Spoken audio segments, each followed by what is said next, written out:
Yeah. Welcome everybody. Of course, as you guys know, Overwhelming. I'm Luca from the Get It Behind Me show. I think. And we have Alan Z. Say hello, Alan Z. Hi.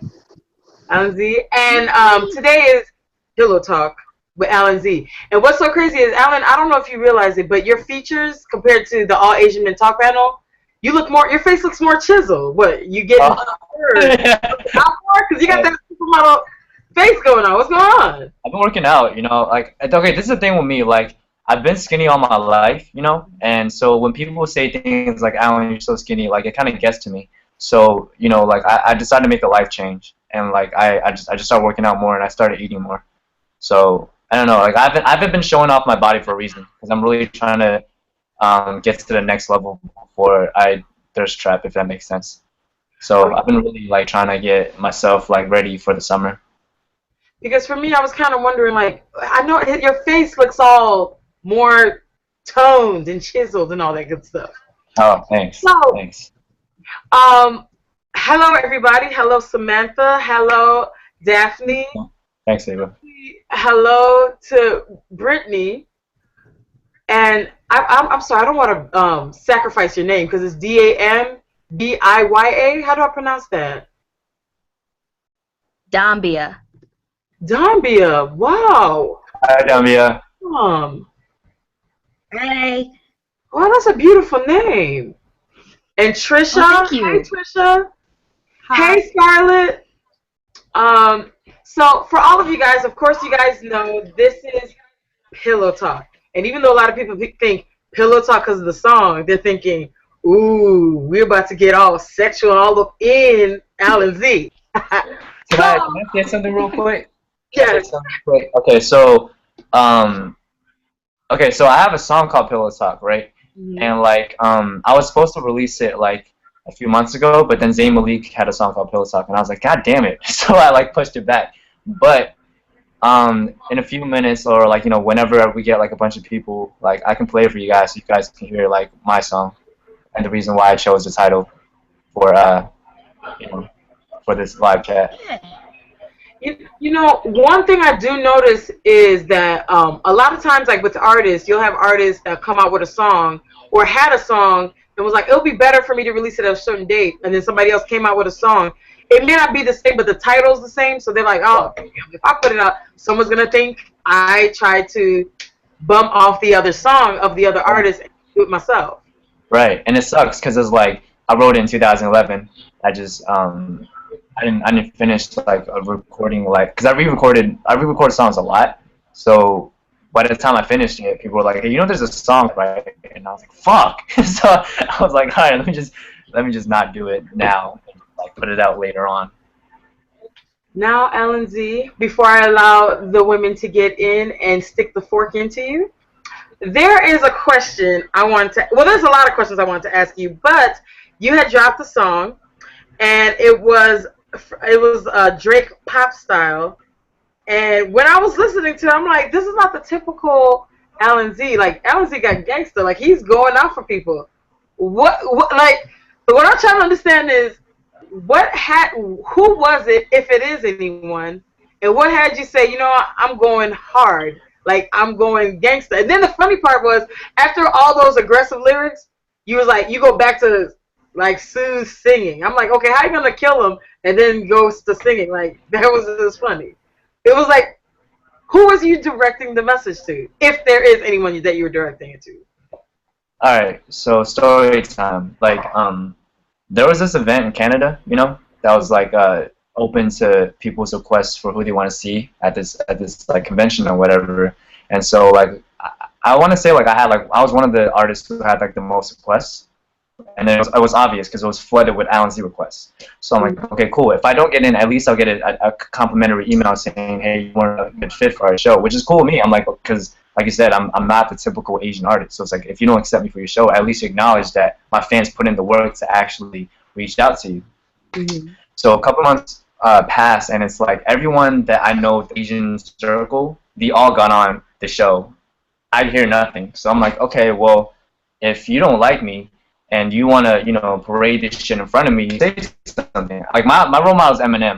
I'm not gonna let anyone get away with me with doing certain shit to me. So I'm like, okay, if you're going to disrespect me, I will say something without saying your name. So I'm like, I'm gonna address this so fans know what went on, you know. And I'm sure like it's not the most mature thing to do, but I don't care at this point because I gotta be myself. Like I feel like at some point it's like when you know, when you put up with a lot of shit, you just gotta say it. You know what I mean? You gotta like let people know like you're not to be fucked with. Now, that's pretty interesting because when I was looking at it, I'm like, damn. Because at first I was like, okay, I'm gonna. You know what? The next question I want to ask, I'm sorry, girls, is when are you gonna do like all the body oil and grease with the 6-packs and dancing and singing and all that in the videos? When is that gonna happen? Like, you know, the whole Funny story. Well, funny story. Like, I'm actually shooting a music video this Monday, and I mean, I'm gonna be acting in it. You know, it's gonna be like really like it has a storyline, and I wrote the video treatment. So like, as the summer rolls out, I'm planning to do a lot of videos, and just like we were saying about me, you know, my face is chiseled. I'm kind of preparing for those roles. I'm very like, I don't know, like self-conscious about myself, so I'm always like trying to improve myself. So until I feel ready, like I'm always gonna do stuffs in increments. You know what I mean? And I don't know. I'll get there. I'm gonna get there. You know. Okay, so be ready for the oil, the water, the spritzing, the bathtub scenes, the oh my goodness, hair through the fingers. Just Yeah. because I'm like, I'm looking at all your videos. I'm like, where are the videos of the 6-pack, water dripping off the body, all that stuff, you know? But since all of your songs are majority, like, you know, for the ladies, Yeah. sexy, so that's what I was like, okay, you know. But That makes sense. to that, anyone would like to ask Alan Z a question?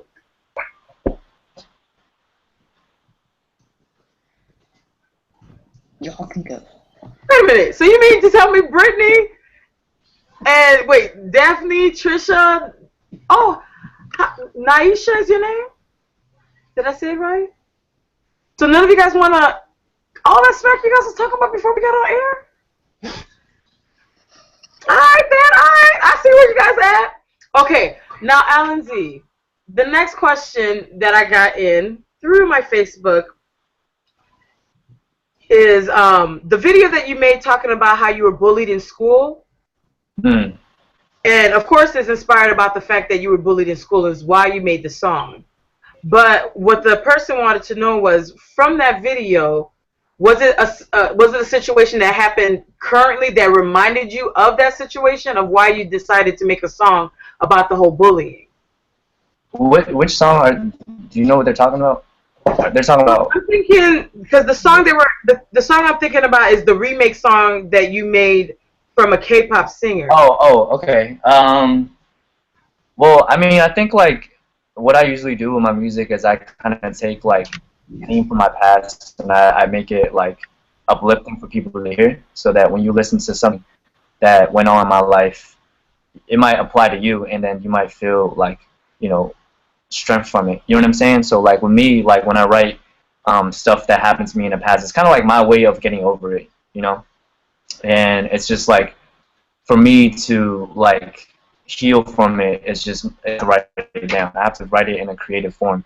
And the fact that people remember what I say and then you know, like it lingers on, I think it's a good thing, because it's like maybe it hits the vein, you know, it strikes a nerve with somebody to know what I went through, and that, you know, and without me kind of like, you know, complaining to you, like you're like, oh shit, this happened to Alan, you know what I mean? And then he's like, you know, like mature enough to talk about it, you know.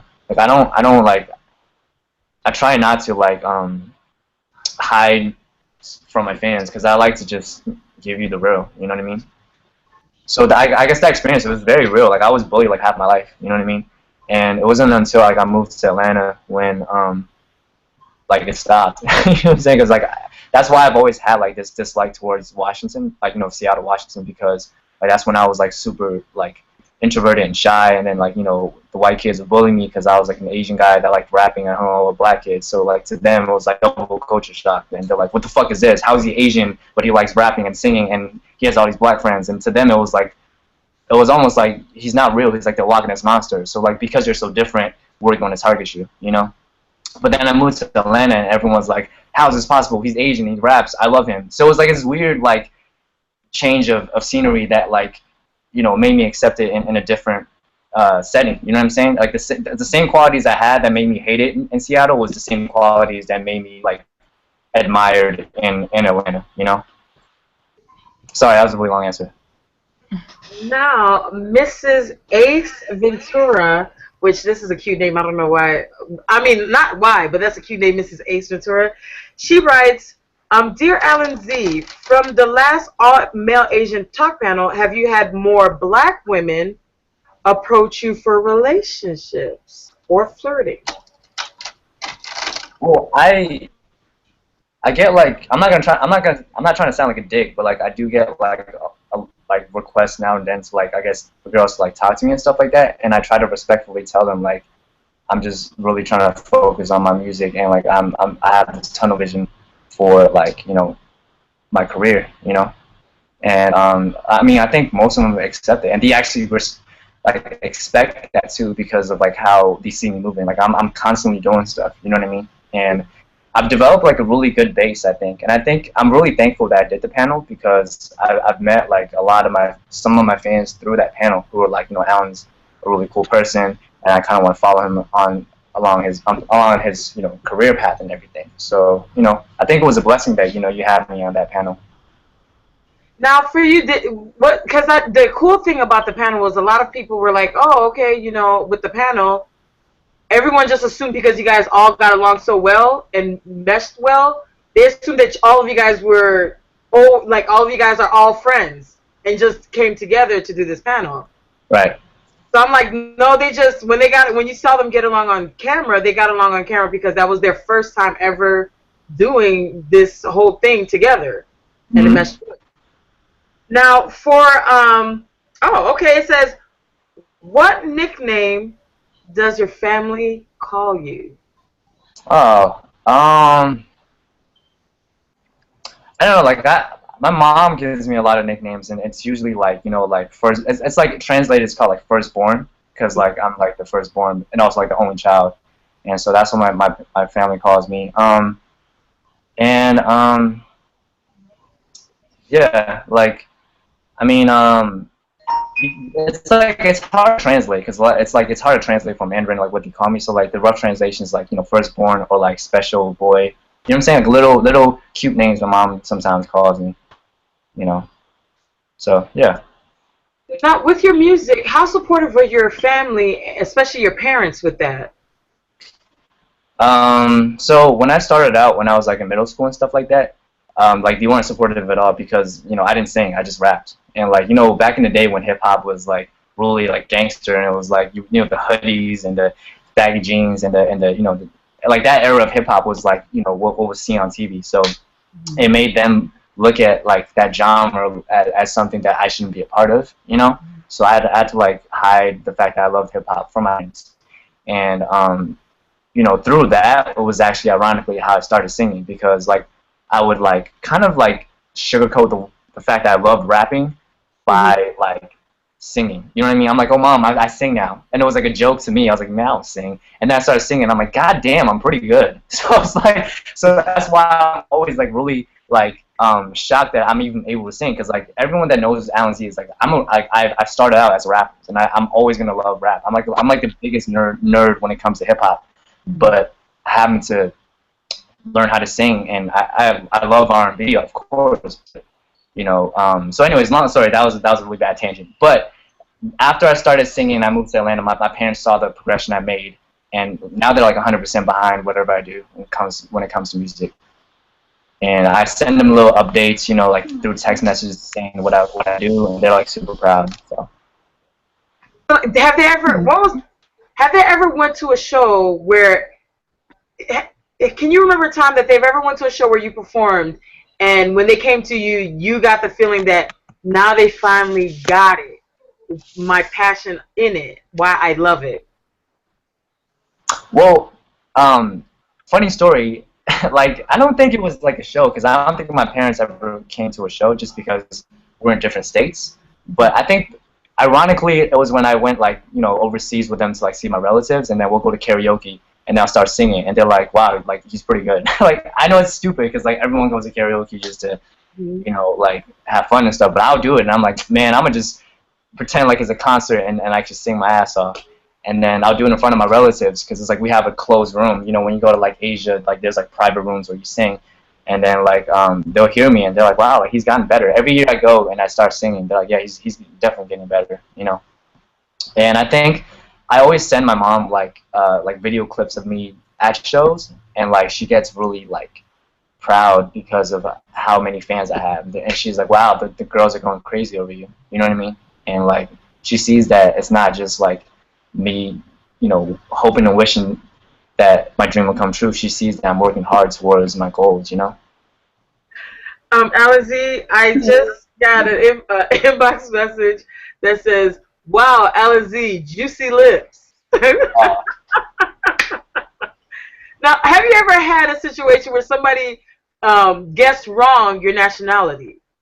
Like every day, yeah. Like I mean, I think it's like 1 out of 10 people gets it right. Everyone else gets it wrong, and usually I just like either like joke with them and be like, yeah, that's what I am, or I just give them like 5 more guesses and then he gets right. Okay. Now the next question that I received is, Alan Z, have you ever used your singing abilities to holla at a chick? Yeah, all the time. Like like my entire life. Like why would you not? I'm kidding. I'm half kidding. I'm not kidding at all. So if you find a girl that you like, you're like, okay, I'm a serenade her or rap to her.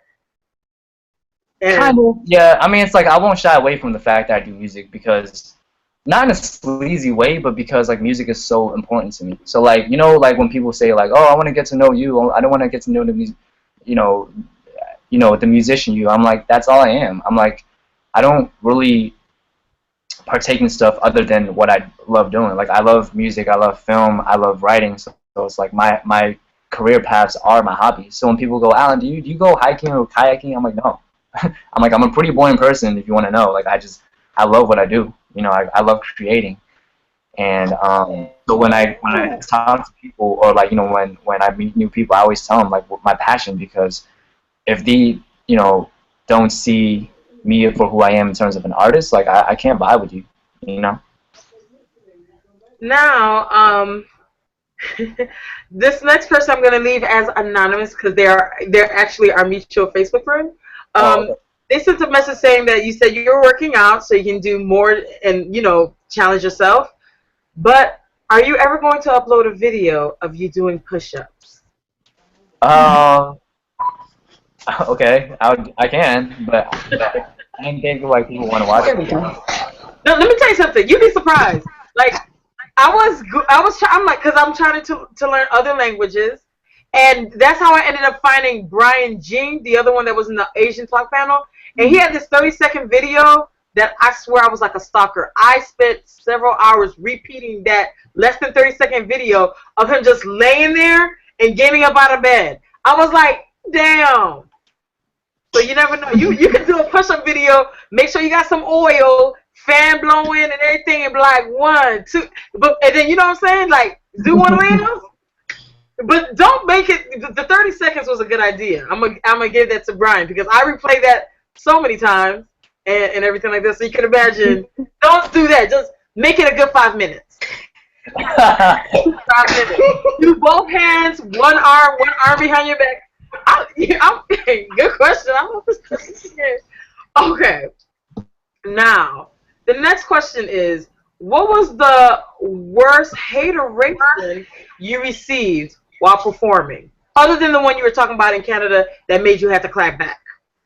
Wait, you said worst hater comment, like in like yeah, worst like what you worst hateration you ever had while performing? Like, say for instance, you would had a show or something, and then it's like, really, is it that bad?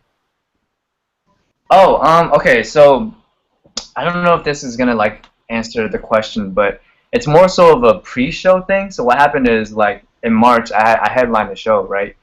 And so there's like, you know, these like forums and stuff like that, and like this one girl, I almost said the B word, but this one girl, like, she goes on that forum, and she goes, why does Alan Z have the headline? Like, why are we stuck with him? And, like, she was, like, kind of, like, basically saying I'm not good enough to headline my own show, you know?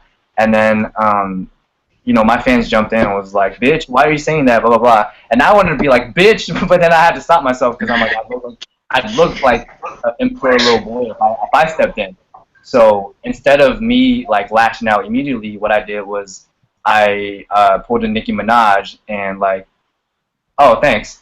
I just read the comment. It says, screw the haters, we need more Allen headlining. So basically, during that show in March, I told my fans I loved them, and then I was like, now, the bitches talking shit about me in those K-pop Facebook groups, what's good? And then, like, the crowd went crazy. So, like, I like addressing shit. Like, if you say something to me, like, you're not going to get away with it because I'm going to make you look like an idiot. You know what I mean? That's something I learned from Eminem, is just not taking shit from people. I think people look at Asians and think, you know, you can say whatever to us, but I'm like, I'm a different kind of dude. Like, if you step to me, like, you're going to look like a fool. So that to me was a really bad comment because it was like you posted on a online forum kind of insinuating I'm not good enough to do my own show, and that you don't see me as like someone that you'd pay money for and whatever. So good riddance. But like, even when people were like, did you even check him out? She kind of like tried to defend her comment, and she was like, oh no, he's good. I'm just like, why did you even say it then? If I'm good, then why the fuck are you complaining? You know what I'm saying? Like, so I have really long rants. So sorry. Oh, no problem. Can we expect merch or physical albums anytime soon? I do have merch online, so if you go on savagenative.bigcartel.com, you know, hold on, let me change my header so you can see it. Hold on, I got you. Any of you ladies would like to ask Alan Z any questions?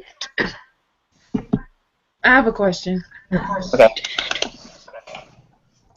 What was your top 3 most lovable cartoons as a child? Oh, I really like The Simpsons. Like, I related a lot to Bart because I feel like I was a very like troublesome little boy, but like my mom always saw me as like her special little boy. So it's like whatever wrong I did, my mom was just like, oh, he's still my son. And like, I don't know, for me it was such a good like childhood like show because like when I was growing up in like Maryland, like my friends all watched the show with me, so it's kind of like a bonding moment, you know what I mean? And like I'd always, of course, I'd be like, I'm Bart, and then my best friend would be like, you're Milhouse, and he's like, no, I don't want to be Milhouse, I want to be Lewis. He's black because my best friend is black, so I can't be Milhouse. Milhouse is lame. And I'm like, who the fuck is gonna be my Milhouse? This was the dilemma I had in 2nd grade. I never found my Milhouse. So yeah, I still watch this like the joy it brought me. You know what I mean? Like, so when people say that it's lame now, I'm like, whatever. Like, for me, it's a wholesome show because it's like you leave feeling good about like, you know, the family structure of The Simpsons. Because no matter what, Homer and Marge are always together. Bart and Lisa, no matter how much they fight, they still love each other. It has very good values in terms of like, you know, what it talks about. You know what I mean? So that's a childhood show that I'll always love. Anyone would like to ask Alan Z any more questions? You see me like, okay, well, anytime you guys are open to asking questions, just speak freely. You said somebody asked a question. That was too fast. So can you go live? I think it was Trisha. Yeah, I was just wondering, what's your like top dream performance location, like venue? That was a great question. Oh man. Oh, I know what it is. I'm tripping. What's that place that like in New York? What's it? Oh, I want to sell out Madison Square Garden. I think like to be able to do that, you have to be like the shit. Like you have to be like that dude to be able to pull something off like that. So I think that would be the dream location because one, it's New York, and like, you know, people have had HBO specials in Madison Square Gardens based on like their show. So I think if I was able to pull that out, that's the day I know that I've made it. You know. Anyone has another question? What kind of message do you want to put out with your music? Oh, thank you, Scarlett. I want to put out like a message of hope. You know, I want people of any orientation, race, or gender to know that no matter what you want in life, it's achievable. I want to use myself as like an example that like nothing can stop you, because I feel like me being an Asian American artist itself is like almost like a paradox to what Americans see in terms of like sex symbols or like R&B artists or rapper, what have you. Like we're not seen as a sign of masculinity. So if I'm able to break that mold, I want you guys to know that you can do it too, whatever path you take. So it's kind of like, for me, it's just I want to instill that motivation in my fans to know that whatever you want to do in life, you can too. Now, for you saying that you wanted to break the mold of how people, well, because of stereotypes, did it shock you when you started checking out like the movement of all these different varieties of women, that they really don't really show, in the sense of like social media and things like that, or media? How much were you shocked on how much varieties of women really do like Asian guys, really find them attractive, and really think against the stereotype?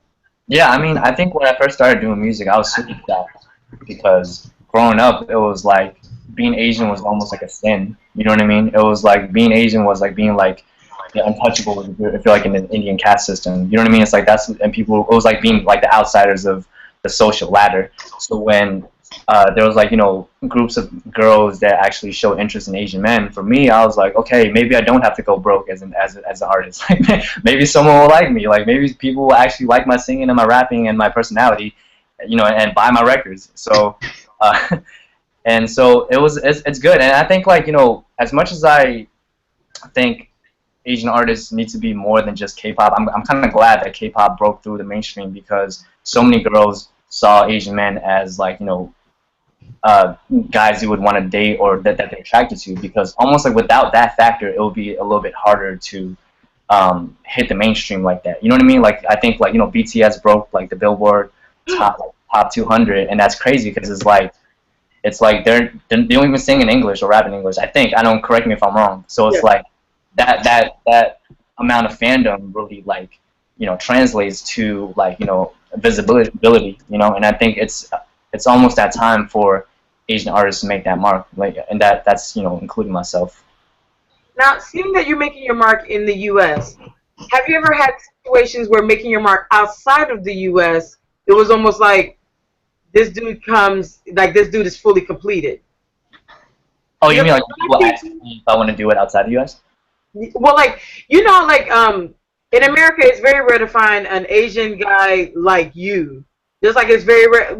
It's just like it's very rare to find an Asian guy like Melodic Mike, like Theo Kim, like the outside of this fake mold that they make it seem like all Asian guys are super geeks, nerds. They're quiet, they're pipsqueak, they have small peepees, and all that stupid stuff they say. Right. But the fact that you guys are more personality, bigger, talkative, laugh. You guys actually put yourselves out there. Mm-hmm. Like, is it ever when you go out of town and go to other places outside of your comfort zones and other places, have you ever had people like, man, for an Asian guy, he's nothing what I thought? Well, actually, it's funny, because like that's the reason I love Atlanta so much, because like when I was in Seattle, like people really like didn't care for me being Asian, because there's so many other Asians already. So like they already had this like perception of Asians, and like ingrained in them, And so when I moved to Atlanta, I'm like the only Asian dude in like the black community. So it's like I'm always setting the trend. I'm always like showing people what we can be, So they're like, damn, like this motherfucker's kind of dope, Like he's like, he can sing, he can rap, he's funny, like he's very self-aware, he's socially aware. So it's like, I think I actually prefer places where there's not a lot of Asians when it comes to marketing myself, because I'm able to make a mark easier. You know what I mean? Because I'm the only person that they see in the room. So they're like, why the fuck is this Asian guy in Headland and Delo? Like, I'm deep in the hood, and I'm performing, and they're like, either he's like super dope or he's lost. So it's like, I have to show him like what I'm capable of, and I do. So I show out, and Not. Do you speak any other languages other than English? Yeah, I speak Chinese and German. Woo! Okay. All right. Okay, yeah.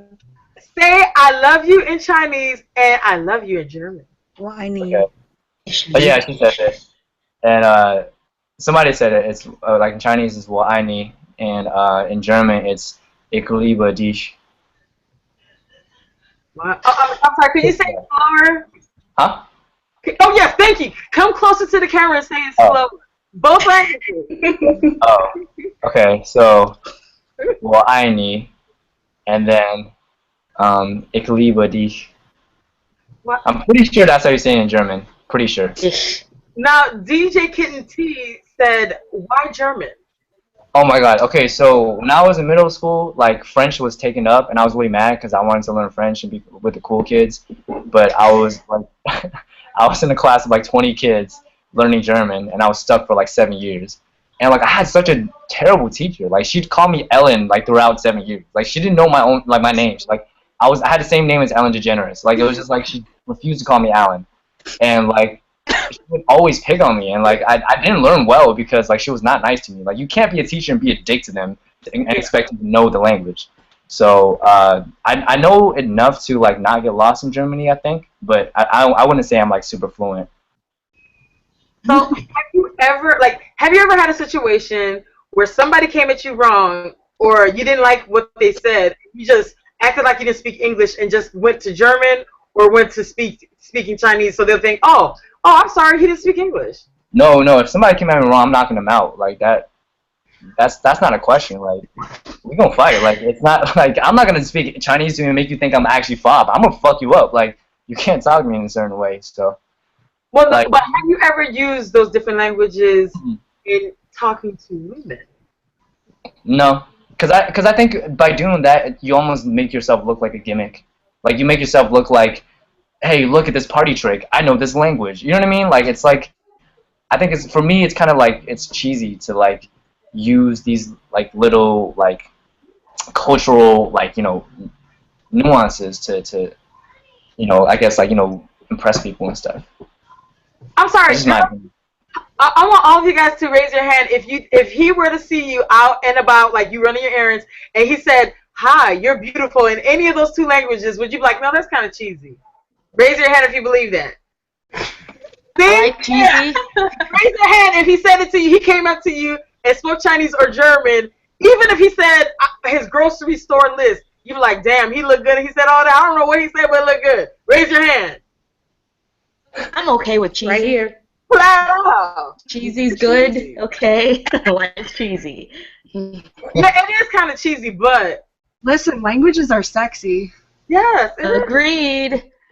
She's like, Yeah, okay, but yo, this is what I would do though. So like when I go on tour, like if I was to get invited to go to Germany, like I'd like try to carry on an entire Languages interview. are sexy, but only if it's your own. Yeah, I don't agree with that. I mean, so my goal is like, for example, if I go to like Germany, like there's a lot of shows that I've seen where artists go on like it's like European tours and stuff. So I'd want to go on like a German like talk show, like a huge one, and then like carry on a conversation in German, and I think that would blow their minds away. You know what I mean? Like that's something I would do. Or like if I was to go like do like a talk show in China and then I speak completely fluently in Mandarin, that's something I would do, as opposed to being like here and then be like, hey guys, I speak 3 languages. Like you know what I'm saying? Like I'm not like like I want you to listen to my music. I don't want you to see me as like a fucking pony that. Sorry, that was a bad example. Like I was trying to think of One Trick Pony and like I don't know. Like I feel I just on Alan Z, not like little trivia facts. Now, Alan Z, can you ever see yourself remaking any of the songs that you have in any of the languages that you speak? Definitely not.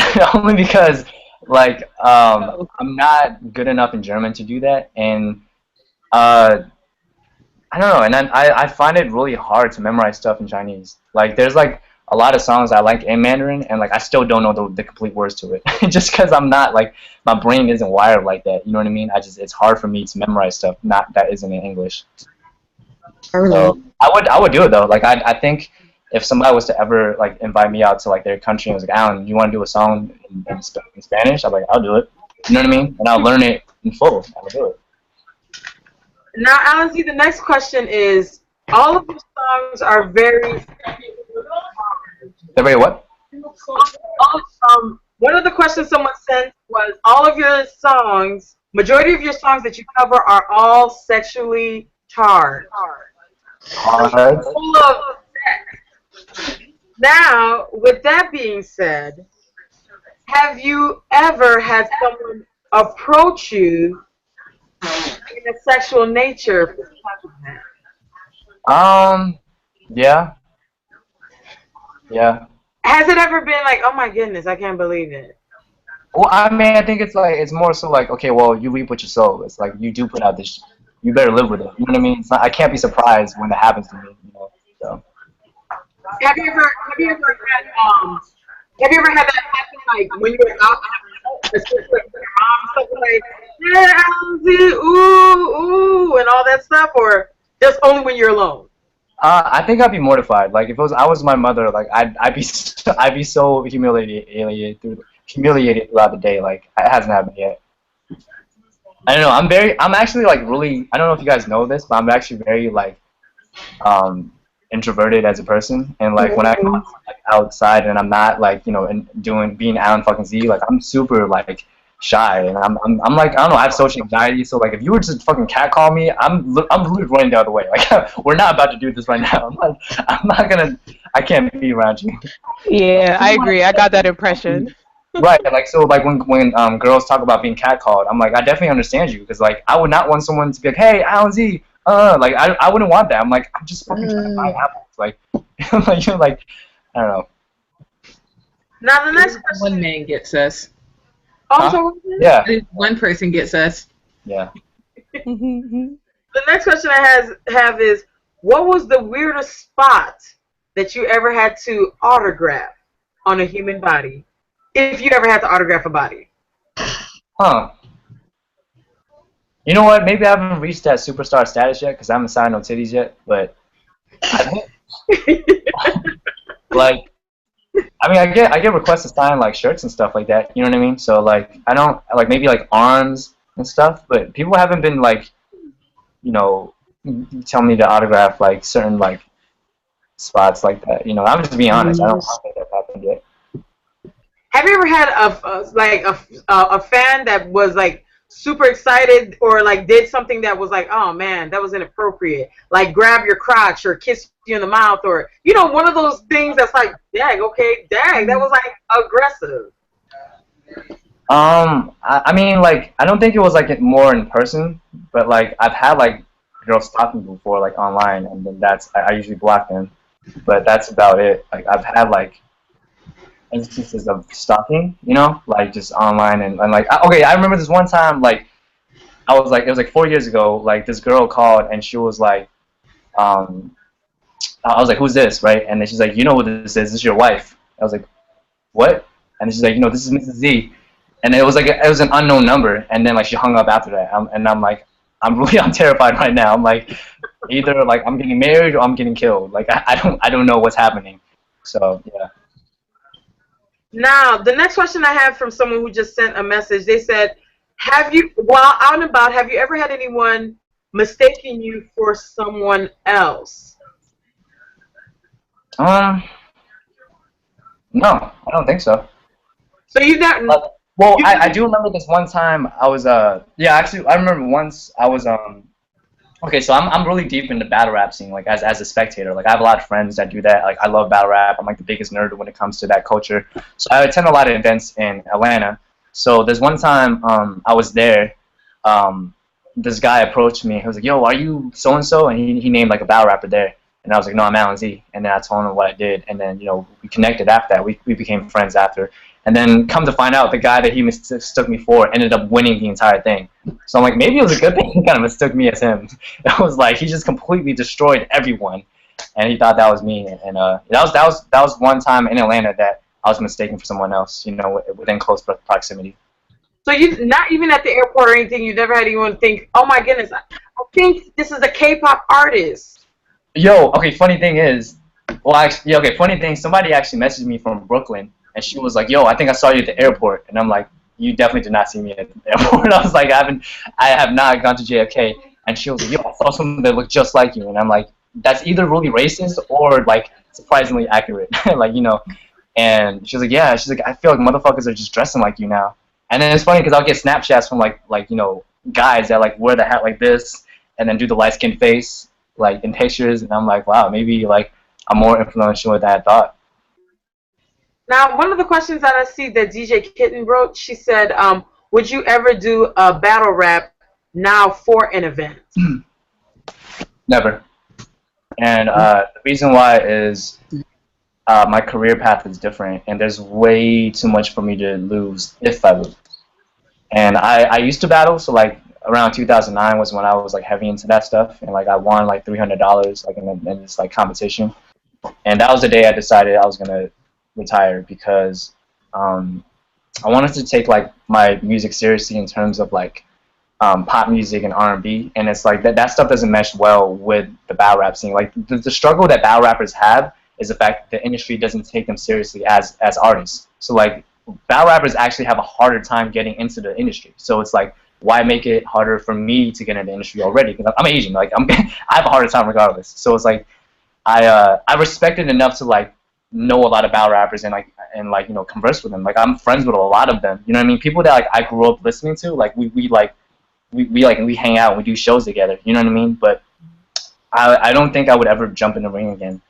Because there's, like I said, like my path is different. Like I'm not out to be like the best battle rapper in the world. I have like women to woo and seduce in my songs, and I mean the thing I would do is I wanna host battle rap events one day. Like I wanna put on a festival, and like while I have like my shows and like whoever I invite, I wanna have like a battle rap event where I bring out like people that people want to see like compete, and then it's like I can introduce like K-pop fans to the battle rap world and the battle rap world to like fans of that genre too. You know what I'm saying? Just kind of make everyone like one big happy family.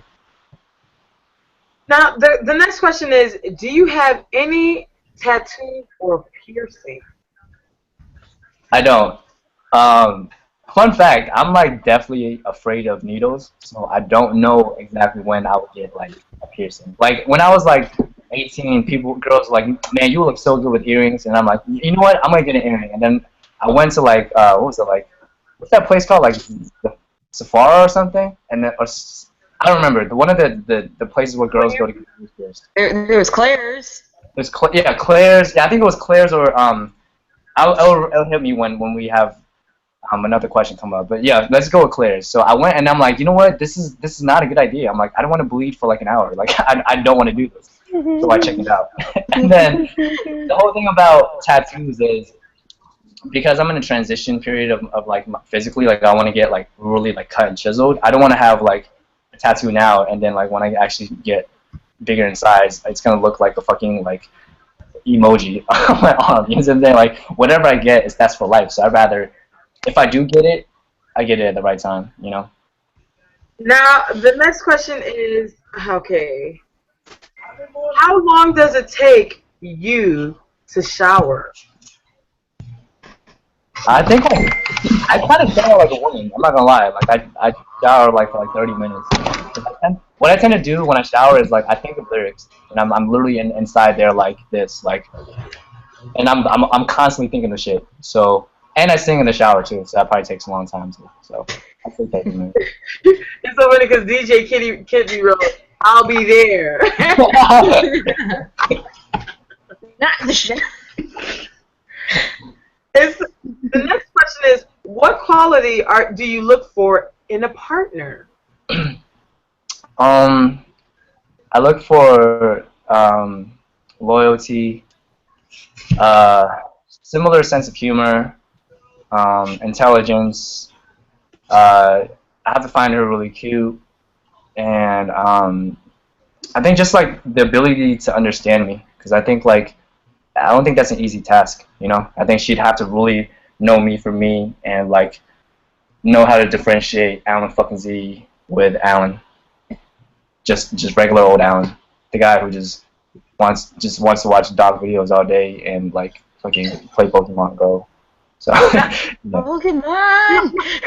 Now, how does that work? How is it that regular Alan is like, you know, the one you take to mom, but Alan Z is the one your mom warns you about? Like all that G-rated, all that sexual music, and then you're like, oh, okay. So how do you flip the switch like that, back and forth? Like, oh, okay, I'm turn off the switch. I'm back at home reading books and cuddling with teddy bears. And at night, flip the script. When I flip the switch on, I'm getting freaked nasty in the boot. Like, how did? Have you ever had your mom or anyone watch any of your songs and listen to the lyrics and like, really, baby, is that you couldn't sing about Jesus or anything like that? My mom definitely hits me over the back of my head a lot when she hears the lyrics I sing about. So it's definitely a problem when it comes to my sexual lyrics. My mom was always like, "Why do you say fuck so much? Why do you sing about sex? Why can't you sing about happy families or puppies? You love puppies, sing about puppies." And I'm like, I don't know. I think the on and off switch is my duality as a person. It's on one end, yes, I love puppies and Pokemon and dorky shit. But on the other hand, I also love strippers and porn. I'm a very confusing person. So it's I love different things in life, and because of that, it's there's the gentleman, but also the bad boy. You know what I mean? And I think I can't really pigeonhole someone. I think not everyone is completely good, but not everyone's completely bad. I think I fall somewhere in the middle. Now between regular Alan and then Alan Z, which one are you more? I don't know what. I said, which one are you more comfortable in? Are you more comfortable in the Alan Z, the chill, laid back, in the background, compared to the Alan Z, where it's sensual, sexual, and all that? I think it really depends.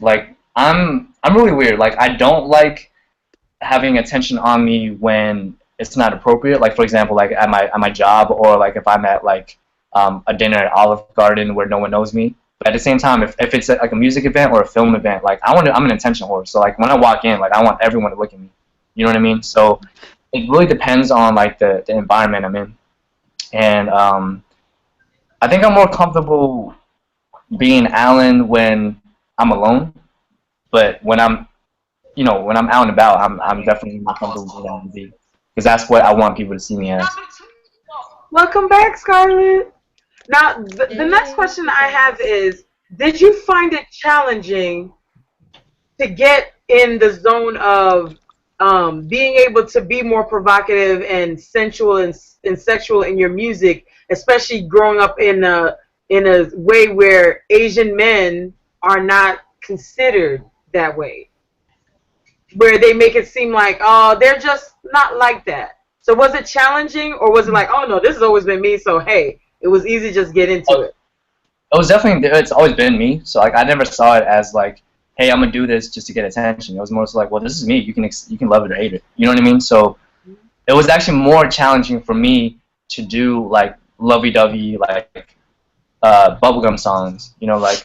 Girl, I love you. Let's marry each other. I can't. It's hard for me to do boy band stuff. You know what I mean? That was actually a challenge for me. If somebody was to be hey, Alan, sing about how you're gonna give flowers to a girl, that for me would be a challenge.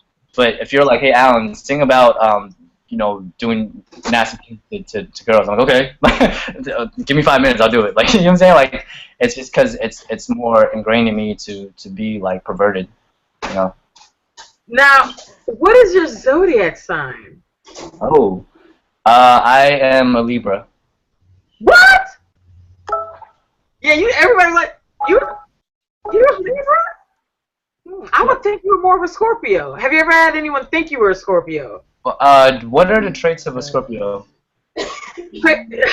Traits of a Scorpio are persuasive, sensual, very, I wouldn't say antisocial, but the fly on the wall. I'm a Scorpio myself. Okay. Well, so basically, no, actually, I've never had someone mistake me for a Scorpio. I think because being a Libra, you balance. Have this tendency to you have a balance. Yeah, balance. Like we were talking about how I'm one part I'm the hopeless romantic, but then the other hand I'm a man whore. So it's the Libra is all about the balancing, your core, and it's also about being like a masterful, like, you know, master of what you do. You know what I mean? Like, for example, like Usher is a Libra, Eminem's a Libra, Bruno Mars is a Libra. So I feel like I definitely fit in that. Oh yeah, thank you. Yeah, we're also very intelligent, like Trisha said. So yeah. Now for you, the next question that I have here for you is that because I'm scrolling through some of them, because some of them are kind of super freaky and nasty, but I'm like, I'll wait till, you know, when we get to hour number 2, because right now I'm just trying to juice you up, get you all nice and relaxed, nice, you know. Oh yeah, and guys, whenever you want to hear my song Pillow Talk, let me know, and then, you know, when we take a break from the questions, you know, I can definitely play it for you guys. One of the questions that I have is, what was the last thing that made you cry?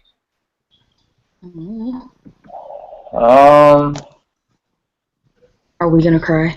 Yeah. Well, okay. So, I moved out of my mom's place in January, and I didn't know when I was gonna go see her again, because like it's like I'm like 5,000 miles away from her. Well, I don't know how. I'm just estimating. Like, I'm halfway across the country, and so it was really hard for me to, you know, like think about, because it's like, as much as I wanted to get out of, like, you know, the nest, like I never thought it would happen like so instantaneously. Even though it's been like 2 years in the making as far as me moving from Seattle to Atlanta, it was kind of like, wow, this is real. I'm like, I'm really moving out. I'm like, this is like, it's like, it's not like, oh, I'm moving out for like college and I'm coming back to live with my mom. It's like, this is it. Like, it's like she could rent my place, like my room, if she wanted to. You see what I'm saying? Not that she would, but it's like, this is where Alan has to grow up and, like, you know, not be a man child. It's like, it's time for me to, like, you know, like, step up as a man and, like, take care of myself. I'm like, I don't know how to cook. I you know, so I had to learn how to cook for myself. Now I'm okay. I eat a lot, so it's good thing that I can cook. But yeah, I was really sad. You know, I was my mom, and I was, you know, I'll see you again. So I saw my mom in April. I'm gonna go see her again in June. So I'm always making, like, you know, little trips back home just so I can make sure that my mom is okay, my dad's okay. Oh yeah, please send me food. I'm always eating, so I eat like a pregnant woman. So I definitely. How did it feel going? All I can cook is chicken. Yo, all I eat is chicken. Pretty So. much being Black Hollywood. Chicken and Now, what is something that you miss? Miss, what do you mean? That's what they wrote. What is something that you've missed? Something that I miss. This is gonna sound stupid because I can't think of anything right now, but I really miss, like, new Eminem music. Like, I don't know, this is gonna sound stupid, but like his last, like, release was like 2015. His last studio album was 2013. I need more, like, Slim Shady in my life. Like, I need, like, theme music. I really need, like, someone to tell me it's gonna be okay. I can't think of anything, like, sentimental to think about, so I'm sorry. That's the only thing I can think about. That's relevant that I miss. I miss, like, yeah. I want a new Eminem album. Hey. Mm-hmm. Oh no, Scarlett, I thought Scarlett, you can ask a question, right? Leaving your Asian bubble. Right, I'm trying to speak, but I guess my connection's not doing too well. Can you turn her up? Oh, I'm so sorry, Scarlett. Could you repeat that again? Try typing it. Alright, is this better? Okay, yeah, now we can hear you a whole lot better. I was just wondering how it felt. Okay, I was just wondering how it felt leaving your Asian bubble, kind of what they call it in Seattle, and then moving to Atlanta. Like, is that a big change for you, or you kind of feel more at home? Okay, so it's a funny story. Like, Seattle was actually like a white bubble. Like, it wasn't even an Asian bubble. Like, I've never been in an Asian bubble. So, like, leaving, like, I wanted to leave Seattle so bad because of that reason. Not because I'm racist, but because I didn't fit in there. So, like, I moved around a lot. So, like, you know, I grew up partially in Maryland, you know, close to in like a Black and Hispanic neighborhood. Then I moved to Seattle, and then I moved to Atlanta. And then because of unfortunate circumstances, I had to move back to Seattle. So, like, I never really, like, felt at home in Seattle. So it wasn't good for me to, like, you know, stay there, you know. And Atlanta is like my home. Like, I've always loved Atlanta. For some reason, like, when I stepped foot in Atlanta, it was like when I was like when I was 18, I was just like, yo, this is it. Like, this is home. I'm like, and everyone's looking at me crazy, like, Alan, you're gonna get shot. I'm like, fuck you. Like, you're gonna get shot. Like, I will shoot you.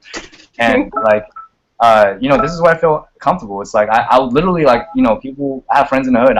You know, I'll chill with them, and it's like people show me love. It's like it's genuine out here. Like, people can see that I'm working hard. You know, and I think that's a place I want to be in, where people like, yeah, they recognize my race, but they see it more so as a uniqueness to my gift of gab, and you know. So leaving the bubble of Seattle, as you said, was definitely like the best thing ever for me. Now, DJ Cool. Kid, Yeah, I've been in Atlanta before. It's been really awesome. I love Atlanta. Have you ever, because of your music, ever wanted to go to like Austin, Texas? Because you have that whole like Austin music scene and keep Austin weird and things like that. So you ever wanted to like promote your music in Austin?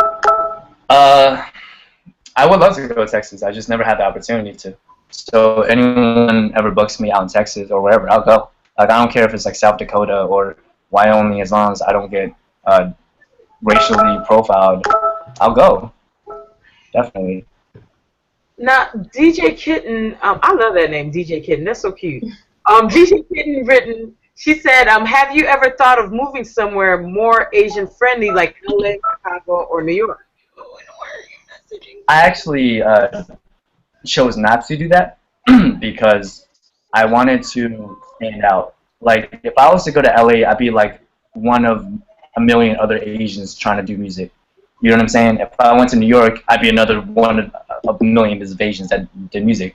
Here, I know like all 5 of the Asians here that live here. We all do music, so it's like we. I feel like it's an advantage to me because wherever I go, people inquire about me because they're like, what, why is he here? You know, and like when they find out what I do, it's more so like, okay, that's Alan Z. You know, it's easier for me to make my mark here. And I meet like a lot of influential people here. You know, not trying to flex, but I meet a lot of people that like, you know a lot of other people, you know, that like, you know, sell records, and it's like the love is real here, you know. And I think if I was to go to LA and I was to meet, like, for example, a celebrity, they'll be like, oh, okay, he's just another Asian guy who does music, he's a YouTuber or whatever. But here it's like, yo, what do you do? You know what I mean? So I'll definitely go. I mean, I'm definitely gonna go to New York. I'm actually going to KCON NY if you guys want to say hi to me there. I'm going, you know, I'm gonna go be in New York. I'm going to be in LA, and I can go to Chicago if someone books me for a show. So I'm you know, I'm down to go wherever. Now, for you, the next question I have is, have you ever been in love? And if you have you ever had a terrible breakup? Okay. The answer to question 1 is yes. I've been in love, and question number 2 is yes. I went through a terrible breakup last year, and it was a really toxic relationship, and I've gotten to a good place in my life where I don't wish the other person like bad things. It's just like whatever, like she can live her life harmoniously. Just, you know what I'm saying? Like I don't care anymore. But during that time, it was like this person broke me down to a point where I had no confidence in myself and about me, you know. And leaving this person was like the biggest blessing I could ask for, you know. And I'm gonna talk about it in my next song that I will drop soon. So I'm shooting a video for it. It's about like, it's kind of like Eminem's "Love the Way You Lie," but I'm rapping and singing. So I'm both Eminem and Rihanna. So it's gonna be a good like storytelling music video. I'm not sure when it's gonna drop because I want to get all my ducks in one row in terms of promoting and marketing it. So but it's gonna be a good one. Sounds called Gift. Have you ever put out any? Have you ever talk about any video, any comment, or anything, and had anybody, like anyone from your past, contact you, assuming the comment or song or whatever was about them? Yeah, like it happened like yesterday. You know what I'm saying? Like, and it was annoying because I'm like, motherfucker, I'm sleeping. Like, it was 1:20, but like people will mistaken certain lyrics I have as to being about them, and it's annoying because it's like, unless you know that it's about you, or like I say it's about you, like, you know, directly, like, don't assume, because a lot of times when an artist says a lyric, it's not always a shot at you. You know what I mean? So when people are narcissistic enough to believe that it's like it's about them and assume. It's kind of like it's insulting. It's like, dude, like if I don't want you, I'll tell you I have a problem, and then I'll say it. Like don't assume that it's about you. And that happens to, and same thing with women. I've had exes that were like, claim that I made a diss track with them, and then it's like I'm listening to the song, I'm like, this is definitely not about you. Like it has nothing to do with you, like whatsoever, and then it's annoying, but that's what it is. What it is. People will try to get attention however they want, however they can. How tall are you? Oh.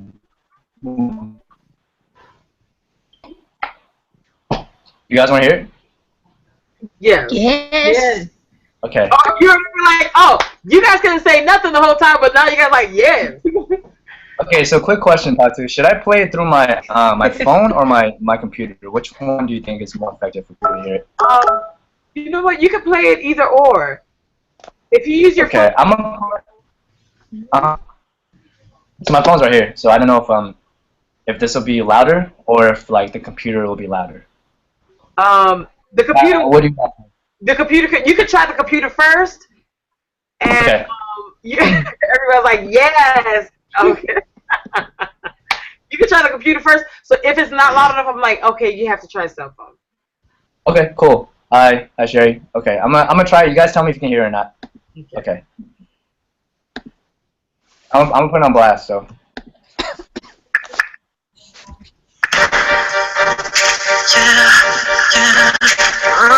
guys hear? Let me talk to you. L-A-N-C, lay your head on my pillows, and I'ma whip it through the highs and lows, and only you and I will know when your eyes are closed. I make you wanna fall right below, girl. When we talking, ain't nobody else that can listen, 'cause you by yourselves. Let me whisper things you wanna hear. Baby, let me your ear, because girl, it's confidential. I'ma work it till you feel your body going up. Tell me everything that's on your mind. Come as you are and leave it all behind here, girl. I'ma work it till you feel your body going up. No one's gonna know about you and me. Everything we do exclusively.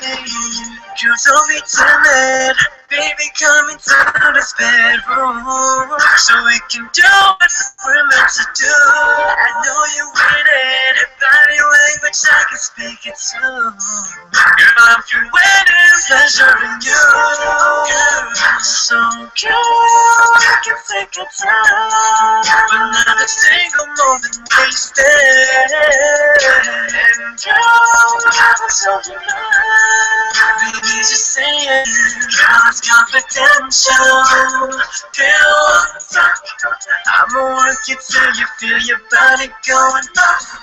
Tell me everything that's on your mind. Come as you are and leave it all behind here, girl.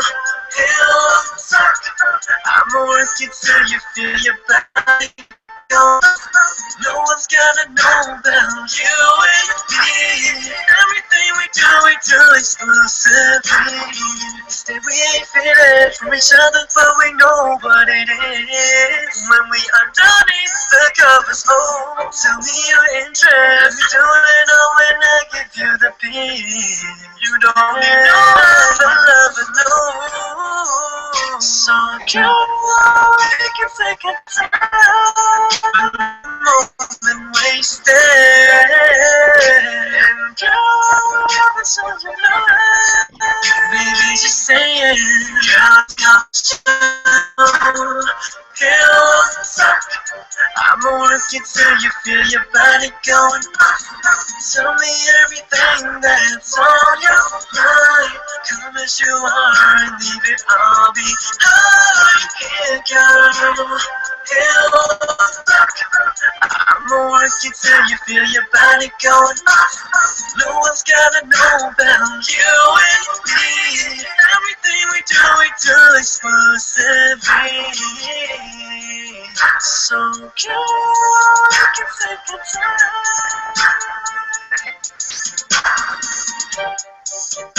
And just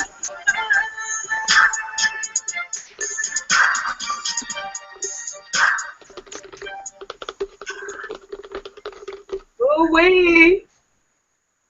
All right, that sounds good. Uh, baby making music is one of the.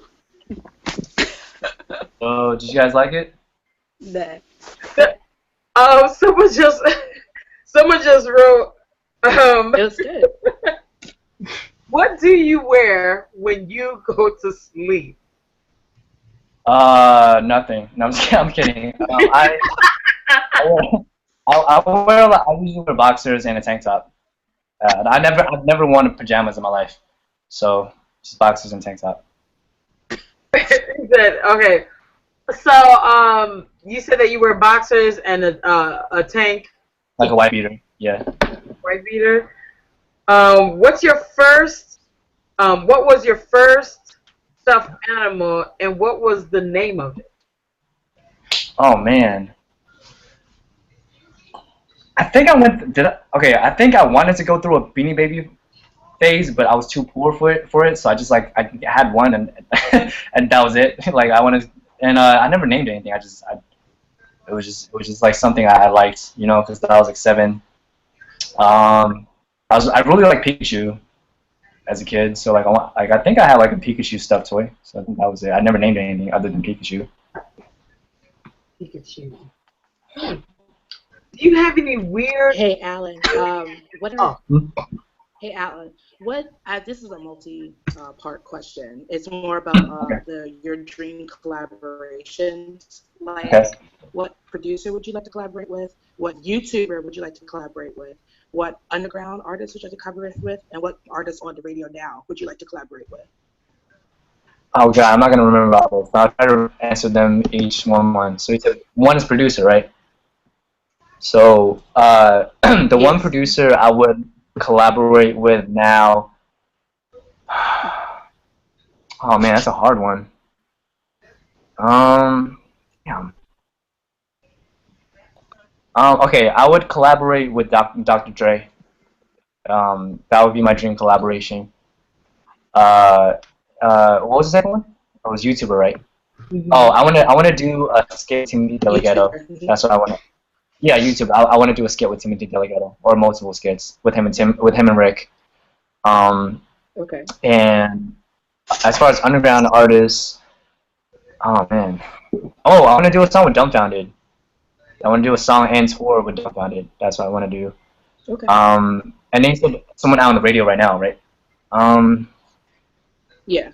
Okay, I wanna do I wanna do a fucking album with Eminem. I wanna do a song with Eminem. Of course. Yeah. Yeah, of course. Of course. Well, the reason why I asked is because the song you just played, Pillow Talk, it had like a Ren and Jesse like flow to it, like from Empire. Like I could see like Jamal singing that with like Frida when she gets out of jail, like rapping it with them or something like that, you know. So that's why I was curious if you had thought about that as well, and you know if what's on pop right now and what's really popular is like influencing you at all, if that. Okay, so when it comes to my pop music, I'm definitely very influenced by like, you know, the popular artists now. You know, like a huge influence of mine is Brown. Another one is Bruno Mars. I like Trey Songz a lot. I like The Weeknd, Miguel. As far as classics, I would say like Michael Jackson, Prince. You know, both rest in peace. I'm really, you know, like I'm really into like top 40 pop. So it's like, you know, like I'd love to do a song with Rihanna, Beyonce. You know, because I know I can, you know, fit in that lane very well. So I would definitely love to collaborate with all the top, you know, performers now. Damn, that's a long ass question.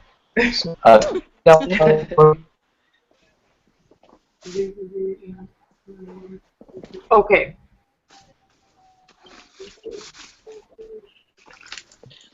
So you may have answered this already, and I was just really curious, like what made rap and R&B your passions when it comes to music? Why those genres and not like, I mean, just to throw it out there, like country or rock and roll? Why rap and R&B? I think because my first experience in America was in the hood, that like rap and R&B had like this nostalgia for me. So when I moved to Seattle, it was like the thing that kept me close to my environment in Tacoma Park in Maryland was hip hop. It was like I felt like it was nostalgic. You know what I mean? And there's this sense of rebellion that I love about hip hop. It was like, if you don't like me, fuck you. If you got something to say to me, like punch in the face. Like, I like that anger that you can do through the music. So like the fact that I could translate poetry into music. I always thought rappers were the most poetic people on earth. The good ones, not like, I'm not gonna name names, but like the ones that are actually good lyricists, like they're the best poets in the world. You know what I mean? Like when it comes to alliteration, wordplay, rhyme schemes, entendres. So, and then with R&B, it's like I definitely am a hopeless romantic by nature. So it's like for me to be able to make music that is catered towards women. It's something that like I enjoy. That's so funny that you say you're a hopeless romantic because you just said that you don't really do romance music. Like if it has Oh yeah, to I'm like slow it down and be actually I'm definitely sensual. not. Right. I'm definitely no. I'm definitely. This is the thing about the duality. It's like there's Alan, and then there's Q. So for those who don't really know who Q is like my Slim Shady. Q is like short for Quagmire. It's alter ego I have that basically writes all my sexual music and says really sexual things to women. And then Alan comes in like, what the fuck, dude? And then that's how we live together. That's how you guys live together? Now that you said that you want to do, you wouldn't mind doing a song with Rihanna. One of the questions is, since Rihanna has a song called Sex With Me is So Amazing, Alan T, Sex With You would be so amazing. Why? Because I take my time and I consider the women's needs. And the woman, give me something because the girl comes first, literally. Because the girl comes first, literally. Okay, the girl comes first. Any of you ladies would like to ask him any questions? Oh, I think one of Riddy had a question. I think we skipped over. Yeah, Riddy's question was actually about can you ever see yourself performing at any high schools? Somebody actually brought that up to me before, and I think I would definitely do it. Like if I was given the opportunity to, because I think it's important to like have role models and know that like you can accomplish things. Because like when I was in high school, like nobody ever came to our school. It was like a science teacher came, and I was like, what the fuck? Like, are you telling me the only fucking thing to do is like be Bonai? Like, why can't I have like a rapper or a singer like come to my school and tell me, hey, you can do this too? Like, I watch like Trey Songz documentaries and shit like that, and he goes, yeah, well, I go to kids need to know that we're out here, that we love the kids. And I'm like, why didn't you go to my school? You know what I'm saying? So I would definitely want to give back and like tell kids that like whatever dream they have is never too late. Yeah, cause like a lot of rappers like YouTubers like came to my school, like 2 or 3 of them, and like they rap, and my friends are like, oh, why can't any Asian rapper come? And like my friends are like, oh, Asians can't rap. I was like, no. I was like, Alan could rap, Gemini could rap, and I showed them to you guys. And I was like, can they come to my high school to perform to show them all? And yeah, that's why I wanted to ask you that. If you talk to your principal or superintendent, I don't know how it works, but if you talk to them and you convince them to come, I'll do it. I'll come. I would love to. Yeah, that would be really nice. I would love to. I just have to watch my profanity, but I definitely will. Yeah. That's really nice. What would you charge? We'll have to discuss that off air, but it's doable. And this is where? This will be where?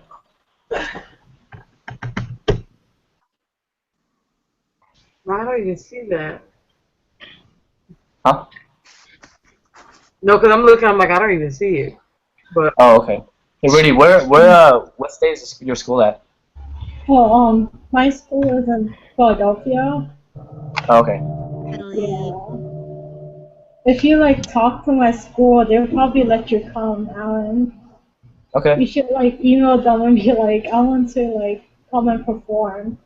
I would do it, yeah.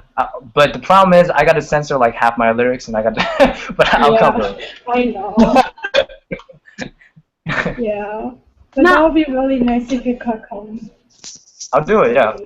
Like I gotta change like sexual up to like apple juice cup. I gotta fucking like, I'll find out. I'll find out a way to do it. I'll come. Okay, I got you. Are you kidding? Now, Alan, the question I have is, are you ever around other Asian guys or women, and they're kind of put off by your personality because you don't fit into what they would assume would be the typical Asian personality based off of stereotypes? I think that happens a lot. Like I was actually having Why you know, can't my I friend, hear anything? and he was like, "Man, you're like the only Asian guy that I know that's like not accepted by the Asian community." You know, and I think it's because I'm not docile, I'm not quiet, I'm not like submissive, you know, like I speak my mind a lot and I get aggressive if somebody gets in my face, and like they're not used to that. And I think like there's a lot of like Asian people that are used to a certain kind of, you know, Asian person that like think it's weird how I come across, you know what I mean? And I think like with the whole thing about when we started off with the thing about Canada, I think those people over there, like they're intimidated by me. And I think a lot of people that aren't used to Asians outside of the box don't understand me. You know what I'm saying? And then they think like, oh, he's either acting this way, he's acting out, or he's just too urban for us. You know what I mean? And I don't know. I'm not gonna change who I am. You know, I'll definitely tone it down if I have to talk to kids and stuff like that. But I don't see myself like, you know, changing my values and what I believe in as a human being. You know. Now, for your music, if you had in 5 or 10 years, where do you see yourself in music? I see myself being successful on tour and selling records. So I see myself changing pop culture. Now, when you're preparing to do songs, because you know how you have people when they're in a booth and they're making music, they'll have like little things, like some people need candles with like water dripping in the background, or only red M&Ms or Skittles. Do you have any special particular thing when it's time for you to lay down tracks? And when it comes to tracks, like when it comes to like the central music, the I'ma get at you music, what kind of is the setting different? No, actually, I think the only thing I asked for was water. Like I'm really simple. I'm just like, give me water and I'll do it. And it doesn't take me long to record, but I think it takes me longer to do like layers. And what I mean by layers is I do a main vocal track, which is like, you know, just normal singing and rapping. And then like when it comes to like, you know, like layers, it's like I do harmonies over certain notes, I do ad libs, I do runs, you know, and then it meshes everything together. Because I'm like my own voice to man. Like I do like my own like, you know,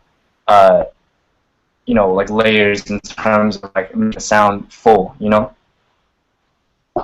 Do you play any instruments? Yeah. So I play piano, guitar, and violin, but I wouldn't say I'm good enough to do it like live or use it in like production like that. I know how to, you know. Okay. Wow, that's nice. Very. So have you ever did the whole I'm gonna play a violin or play guitar and look at a woman and be like, that song for you?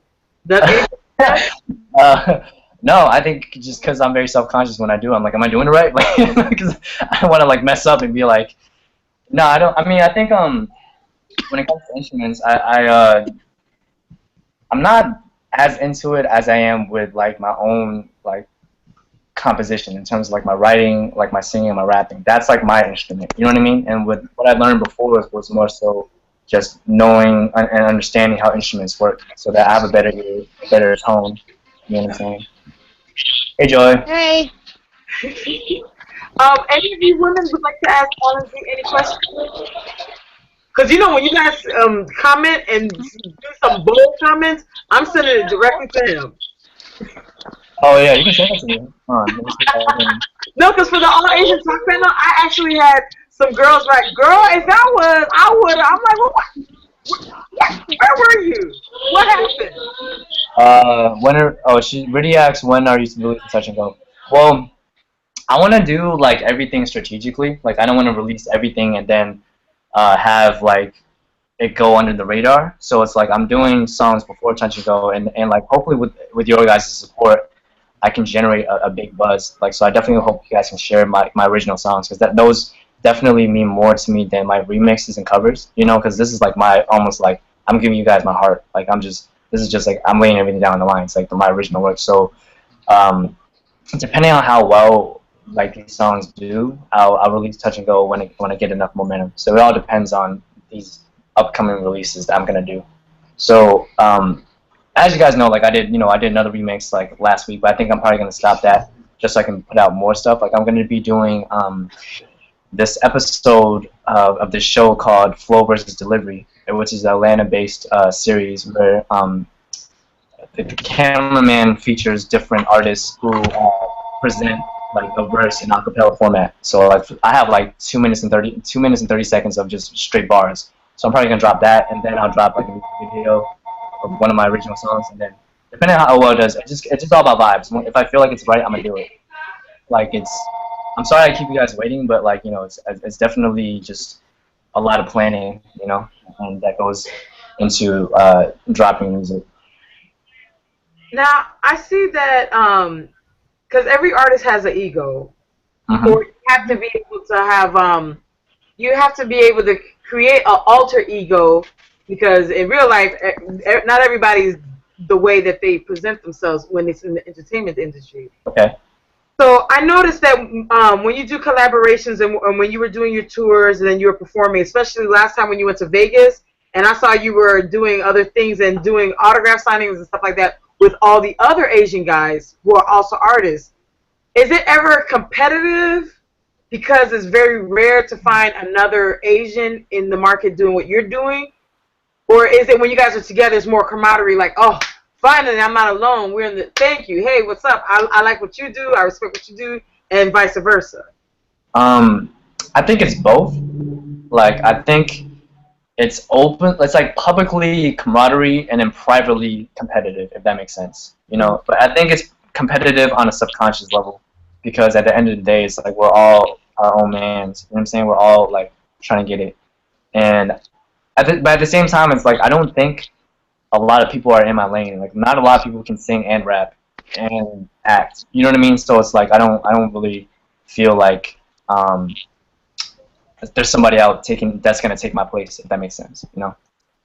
And actually, but I definitely like do appreciate like when I meet like an artist that like is like equally good. Like for example, like last weekend I met up with this artist from Seattle named Rocky Sandoval, who's a really good singer. He was on tour with Casey and JoJo, Jenny Wine, and those guys. And so he ended up winning Coast to Coast, and me and him became like really tight. Like I became friends with him and his whole team. And he gave me his album, and I'm listening to it, and I'm showing my friends. I'm like, yo, this guy's dope, And he's making these really good R&B and pop songs, and he's like a really good writer. So it's like when I see an Asian guy doing well, I feel inspired by it, because I'm like, like it's like we finally have people that like are, gonna contribute to pop culture in America. You know what I mean? So I definitely like welcome like other Asian brothers that do this, and do it well. Like I mean, I definitely don't like it when it's like they make a fool of all of us, but like when they're doing their shit, like I'm definitely like very, very supportive. Now, would you consider doing a reality competition show? I'm also wait. I would never in my life do a reality competition. And the reason why is because a lot of, in my opinion, not even an opinion, a lot of those shows are already predetermined, and there's a lot of politics behind it. And two, I'm way too much of a dick to let somebody like dictate like how people rate me. You know what I'm saying? Like I wouldn't be able to take that. I'm like, who the fuck are you to say I'm not good enough to win? You know what I'm saying? Like I have that mentality where I'm like, I'm better than you. How would I let you judge me? So in that regard, I wouldn't let like polls and ratings like determine my success, if that makes sense. You know what I mean? And I think me doing it organically is better on my soul, to know that I got it without down on my soul. how you call it? What was the question Brittany asked? Because I was trying to hear, but it was for some reason I couldn't hear Brittany's question. I think she left. Who asked the question? Oh, I'm so sorry. I meant Scarlett. Scarlett, what was that last question you just asked? It's fine. Oh no! It was a good question, but I couldn't even hear it. That was cool. I just asked him if he ever considered doing a reality competition show, like an X Factor or a The Voice or anything like that. Oh yeah, that's cool. Scarlett, you're bringing that fire today, girl. I am loving this.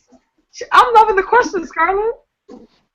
No, because usually people like but I'm loving the question. Can you ever see yourself doing stuff like that? Yeah, I need help. Yeah, I can't do it. Like that's not something I want to do.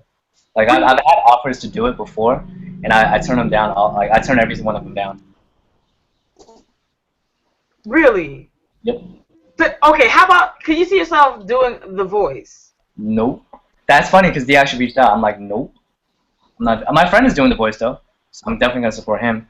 But I would never do it because, like I told Scarlett, like I'm way too confident in my own skills to let someone else judge me and tell me if I'm good enough to be in this industry. You know what I mean? It's like, for me, it's like I'm gonna get it how I get it. Like I'm not gonna let you determine my success in terms of like this reality show or whatever, you know. And because there's a lot of politics behind it, there's a lot of underlying factors that people don't see. I wouldn't feel comfortable leaving that in the hands of like the show, because it's like there's a show aspect and there's reality. A lot of it isn't reality. You know what I mean? So I don't know. I would definitely be a judge though. Like if I get famous enough and the voice is like, hey, can you take Usher's spot or like Christina Aguilera's spot? I'm like, yeah, I'll do it. Like then I'll do it. I'd be a judge on the reality show, but I wouldn't want to be a contestant. Now, I have a question where this girl says, I noticed that you do two things. You always wear a lot of black, and who do you think of when you poke your lips at every photo? When you do these? Oh. Yeah, like in the photos when you're like, but you know. I just put your picture on my screen and do this. Like, you know. Well, I don't really think of anyone when I take those pictures. I'm more thinking like, I really hope I look good. So I'm just like it's just my face. That's how I naturally develop like this picture face, if that makes sense. You know what I mean? Mm-hmm. It's not really like me trying to tease someone. It's just that's how I look. Like I just have this picture like default face that I kind of go to, you know. Any of you ladies would like to ask Alan Z any questions?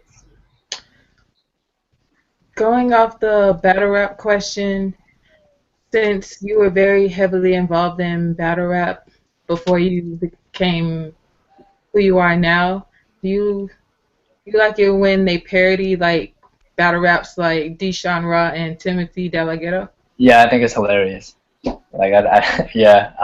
Timothy Delgado is like one of my favorite YouTubers. And I think Key and Peele made a skit about like this.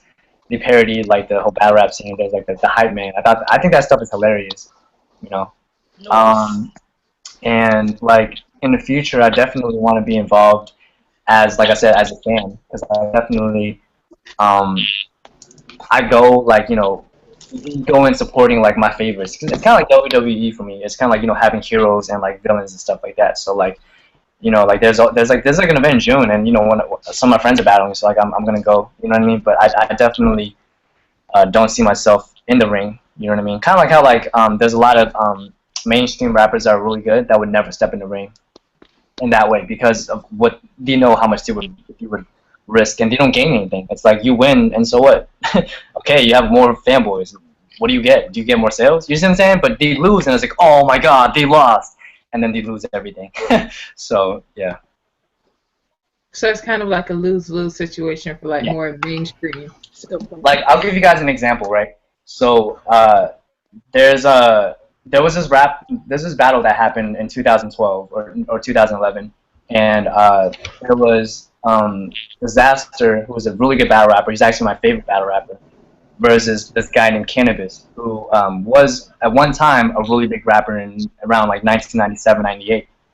And so he was, Cannabis was known as like that dude for battling because he had a thing with LL Cool J where he got into it. He battled LL Cool J, over like diss tracks and stuff, right? So when he came back into battling, people were like, "Oh my God, this is the greatest thing ever!" And then so what it ended up happening was, Disaster beat him so badly and embarrassed him so badly that Cannabis forgot his lines in the third round and pulled out a notepad to read his lyrics. And so after that moment, he became a meme. Like his entire legacy was destroyed. You see what I'm saying? So like, it was just like a lesson for like, I guess, rappers who are already established trying to get back into this like fight club. You know what I'm saying? Of like rapping, where it's like of like these like it's like a toxic environment in a sense if you're already established, because it's like everyone's waiting for you to lose. It's like a gladiator setting. You know what I'm saying? And like, so watching that, it was like almost like it was hard. You know what I mean? Because like you see it's somebody you like people value and saw highly being destroyed. You know what I'm saying? So. Is there any songs that you, at any point, that you feel like, you know what? Is there any old school songs that you can never see yourself redoing? Oh, there's a lot. I think. Okay, so I would do like Luther Vandross, If Only for One Night. I would do like Keith Sweat, Right in the Wrong Way. Genuine, So Anxious. Tyrese, Sweet Lady, which I've sang before, I think, like on Instagram and stuff. Yeah, a lot. Like Cry for You by Jodeci, Crazy by Casey and JoJo. I'm a big like R&B head when it comes to like the '90s and stuff like that. So yeah. Now, for you, do you have any favorite quote? It's funny, PATU, that you.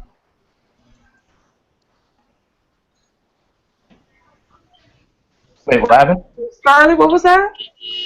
Oh, I was just saying that it's funny that you would ask if he would pick any old school songs to redo, because like literally last week I was thinking about that old show that came out once called The Hip Opera Carmen. They remade it as a hip opera. I love that movie. That's one of my favorite movies. I want to say.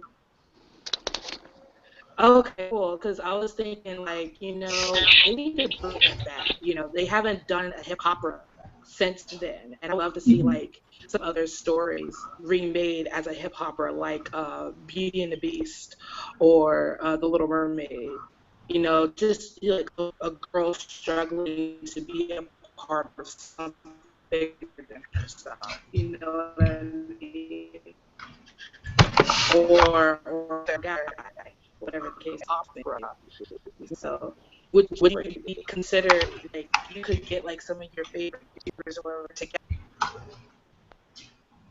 Did you ask if I would do a hip opera?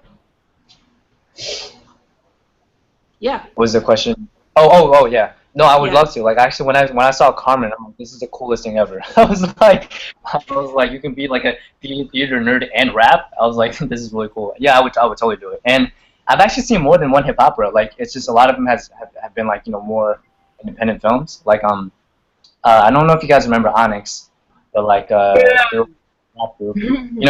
Slam, like Corey Guns in the Air. So Sticky Fingers. Okay, so you guys know Fredro Starr. He was Q in Moesha, and Sticky Fingers. He was an actor too. Like he was a Blade. He was a lot of black movies. Like like Ride. Back in the days in the '90s. He played in Friday After Next. He was Debo's like cellmate. So Sticky Fingers ended up writing 2 hip operas, and he wrote it himself and he directed it. He had like Michael Rappaport. So he and then I think like Def Jam or somebody like produced it. I don't remember, but and he had Vivica Fox and another one and Cedric the Entertainer. So it's like I watched those movies and I'm like, damn, I wish I was in it. Like, how cool would it be to be in a movie and you're rapping, like, and then it becomes a theatrical release, So yeah, that's something I would definitely do. Can you ever see yourself doing what story would you do? Like Empire? Wait, 2 birds talking ones. What? What happened? You can go ahead, Scarlett. If you ever do Empire, and I asked what opera would you do? I'm sorry. No, you're fine. She asked if you ever do Empire, and I asked what kind of opera. I would definitely do Empire. I would definitely want to be like a cast member or a special guest. And I would also want to do Power because I love 50 Cent. Um, and hip hop. What opera would I do? You guys got to throw me some names. I don't know. I don't know what classics there are that would translate well. Hmm. Well, I know that on Broadway right now they have Hamilton, and that's doing really really Oh, well. that's right. The That's right. original, and a couple of the original people actually are leaving in a couple of weeks. So the original cast isn't going to be doing it anymore. They're actually going to be looking for replacements. So I was just curious if like that's something that you would consider like auditioning for and maybe doing Hamilton on Broadway. I would love to, except my question is, are you gonna be like, how is there an Asian guy in 1800s America? You know what I'm saying? It's like, I would do it, but I don't know if like they would let me. It's like, who would he play? You know what I'm saying? Like, I think I'll do it I in think a that's kind heartbeat. of the Like, point though. Yeah. huh? Yeah, I I think would that's do kind it of the if I point had the though, opportunity, definitely, because because yeah. it's definitely not hard for me to like memorize lines because I act as well, so I definitely would do it. Yeah, I would do it. If you were gonna do a show like that, what if they said, you know what, we want you on the show, you pick the character, what the character would be like, what would you want and how would you want your character to be like if you were on the Empire and they gave you free reign to say, you know what, we're gonna have you on there. This is the what's the name, what's your demeanor, what's your personality, and what you're gonna be like, how are you gonna be moving in this? Okay, so I would want to be like kind of almost like myself, but like obviously more exaggerated. You know what I'm saying? Like a fictional character. But I'd want to be like the badass Asian dude that like is connected with the family. Like I'd be like somebody's like boyfriend in that thing, and then like I start drama with one of the other dudes, and we start fighting. I don't know. Like I'd just be like, but then like my music speaks for itself. I'd want my characters to be like Q, like which is my alter ego, and I want to be able to showcase both my singing and rapping. I don't watch the show enough to know what part I would play, but I would definitely want to be like an artist that they're watching out for.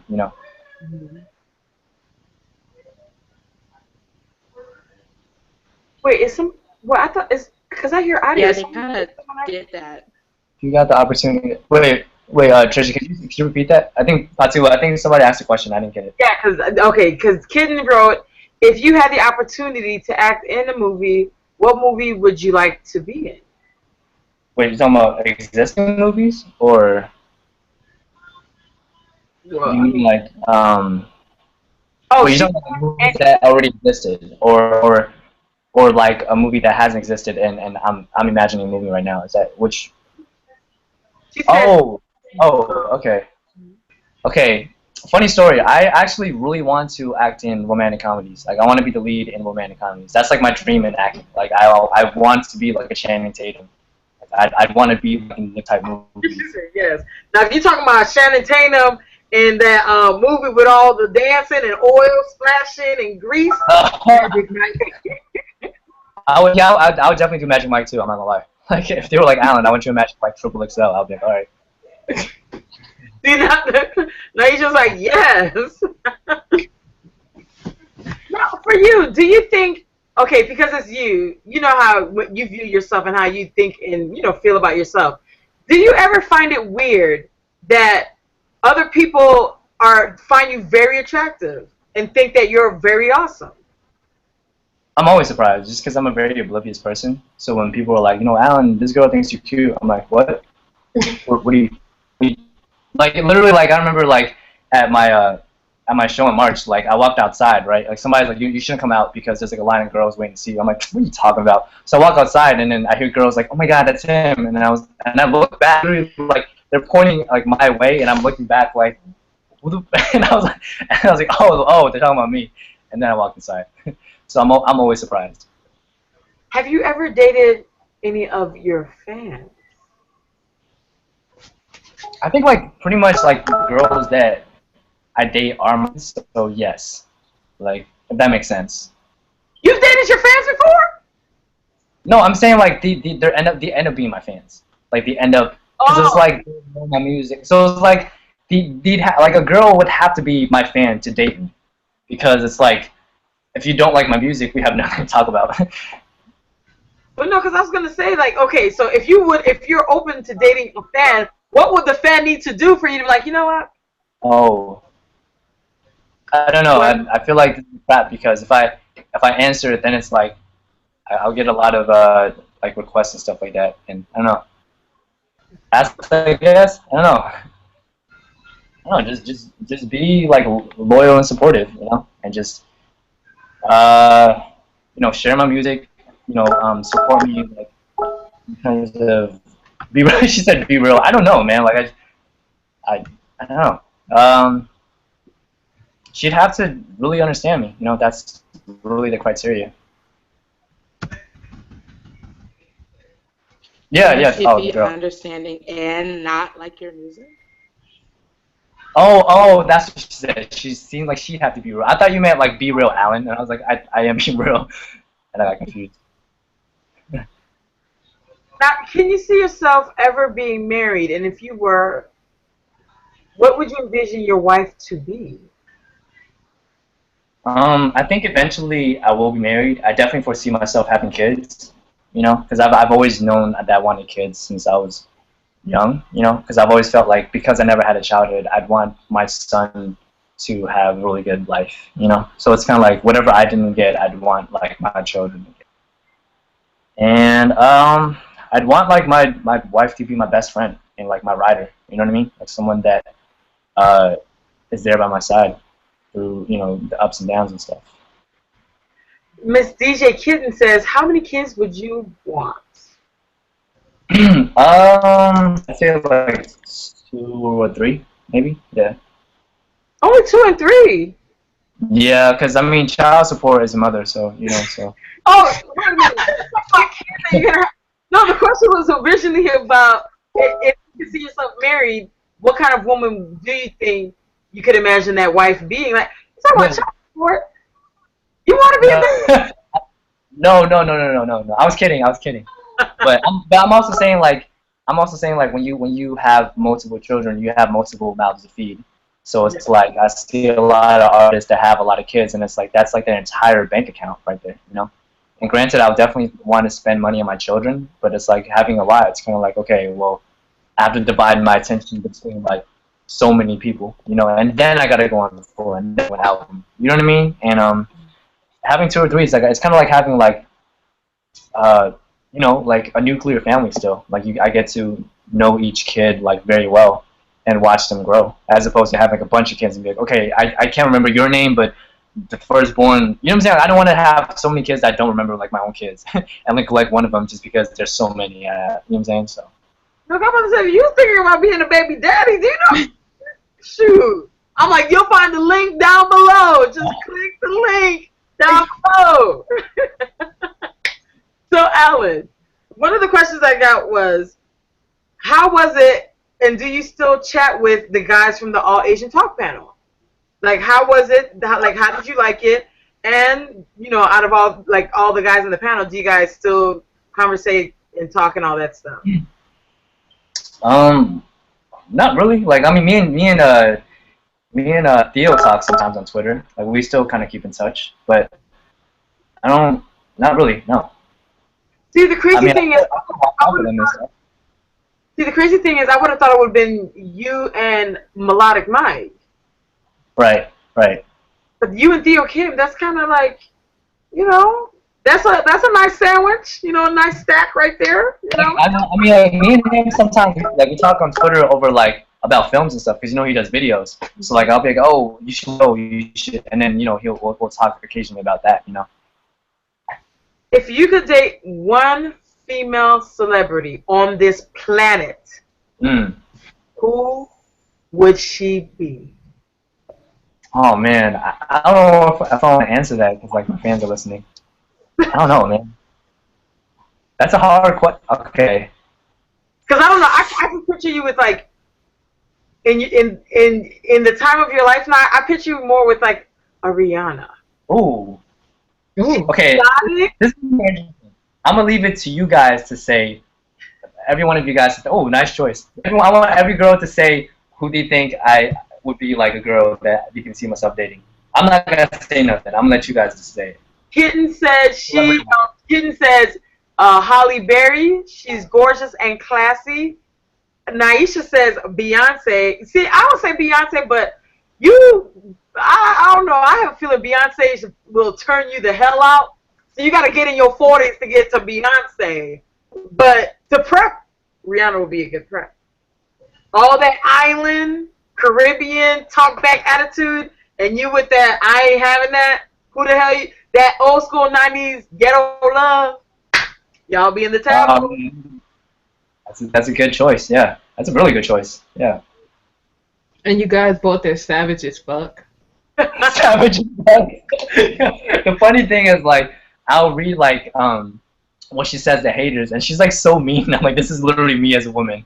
Like, there's one comment where this girl was like, Rihanna is like drugged out, and she was like, I'm smoking weed, you bitch. Like, it was like so mean, and I'm like, this is me if I had a vagina. So yeah. No, but the crazy thing is, Rihanna, she is known to be one of those people that you come for her. She don't care if you're her fan. She's going to read you. Like, she doesn't care. Like, and I think that's it. I think Chris Brown's one of the other guys who back. clap back. You gotta clap back. It's like sometimes you can't. I mean, obviously, I'm trying to work on my temper, as you guys know, but I think it's important sometimes to let people know you're still a real person. You have feelings, you know, and that you can't really talk to someone disrespectfully and expect them to just take it all the time, you know. Have you ever thought about joining Musically? Musically is this app where you get to pick music and you get to how you call it? You get to lip sync to it. Could you ever see yourself doing something? I feel like it's almost like counterproductive for me to do it because like criticism I get a lot on my YouTube videos is like people will be like, I think he's lip syncing, and I'm like, bitch, I fucking recorded it in the studio. Like, it's my fucking voice. So it's like, if I was to do that, then they'd be like, oh yeah, he's definitely lip syncing. You see what I'm saying? So like, I think something that's more productive for me to do is like an app like acapella, where like I sing my own like, you know, parts of the instrument and then sing the song. That's something I would rather do over something music like what you said. You know what I mean? Just because of like what I do. Can you see yourself doing an app like Smule? Smule is where you get to karaoke to any favorite track, but you're actually singing with your own voice. I think what I would do with like these like newer apps is I would make a special appearance and then like delete the app. So I would do it, but I wouldn't do it all the time, just because I feel like I want to limit my social media to just the pretty much a social media trinity, like Facebook, Twitter, Instagram, YouTube, SoundCloud. I don't want to reach out so much that people are just like looking for me everywhere, and then I'm just so accessible that like, you know, I'm trying to ride every wave. I'm not about that life. So. In case you guys are wondering, what's that blip blip blip noise? It's all the messages that's coming in that I'm like, oh my goodness. So I am of course cheating because usually when I'm touching the computer, I'm like, okay, I'm actually cheating by using my laptop, well, my miniature top and cell phone, because I'm like, in case everyone's wondering like, why does she keep looking around? I'm like, because I'm reading and picking. So Alan Z, are you surprised at the fact that you have not been hidden by very deep sexual questions? I guess, yeah. Because one of the questions that I got from one of the girls, they said, on the All Asian Men Talk panel, you should see your face when I bring up the penis question. I got to go back on that chat. I have to go back to that video to pause it, and see your face when I bring up the penis question. I wonder what my face is too. I don't remember. Well, no, a lot of people are like, damn, she just dig right in. Because remember, I was like, welcome to the All Asian Men Talk panel. So I want to know, what do you guys think about everything they say about Asian penis? Okay. Well, I think it's a ridiculous, like, you know, myth and rumor. So it's like it's annoying because I feel like it dehumanizes somebody. You know what I'm saying? Like the same way like a girl would not want to be known, like for example, like a group of girls would not want to be known as like small, petite, or fat, and just like group them all together. It's like everyone is like shaped differently, and it's like so for you to say that it's one entire race, it's like first of all, it's inaccurate, and two, it's hurtful because it's like, dude, you just completely like emasculate an entire group of people, and you don't realize that people do that to make them less human. You know what I'm saying? And then so for me, it's like because I don't fit into that myth that they have. It's like it's annoying to like have to hear that over and over growing up. And it's funny because I remember watching this video with Kenny Styles, and you know he's the the Asian American porn star, right? Like he's like one of my heroes, and he was talking about how like in the military, like the people will make Asian dick jokes at him, and he's Kenny Styles, like he's a fucking porn star, like he has like a large penis. So it's like even then it's like it's ingrained in you because it's like even when it's not true, people are saying this stuff about you, and it hurts your complex unless you yourself know that it's not true. You see what I'm saying? It's like they'll do it even if you're big or not. So that's the problem I have with the myth is that like it's like it's used to like tear you down as opposed to being like, well, it's just facts. It's not fact. It's like you're doing it because you want to make this other person feel lower. You know what I'm saying? So that's where I stand now. Now, I don't know, like the thing to me is like I know for with the panel, I did get a lot of flack from people who said, okay, well, you should have asked them hard, deep questions, and I'm like, okay, that would have been for a part 2 panel because hello, you guys never met each other, never known each other to talk to each other. That was the first time you guys are coming together. So of course I had to keep it cheeky, fun, so that way if I were to ask again, hey, would you like to be on a panel or would you like to be interviewed? It's not like, no, this trick, she tricked me. Last time I came on her show, she had a ruler out next to my pants and everything. Like I felt violated. So that's why I was like, it's just the way you approach things. Yeah.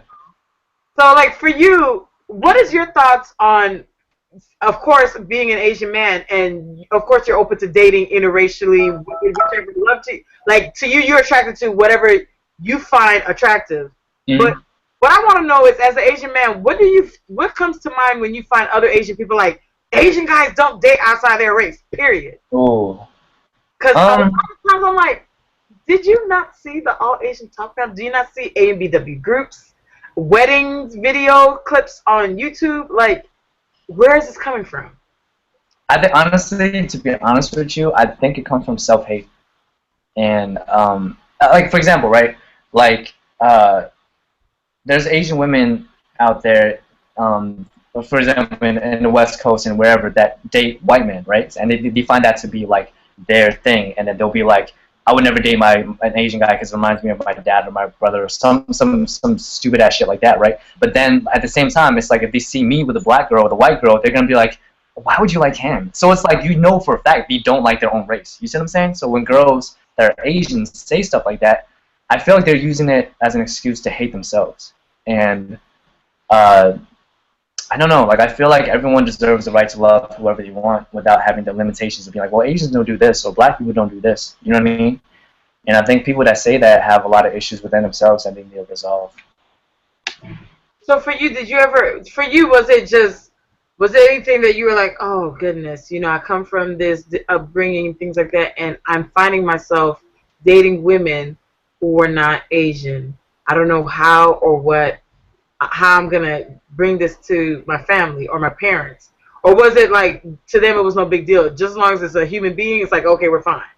Well, I don't think I've ever gotten to the point where I introduced any girls to my parents, so I don't think I've crossed that bridge yet.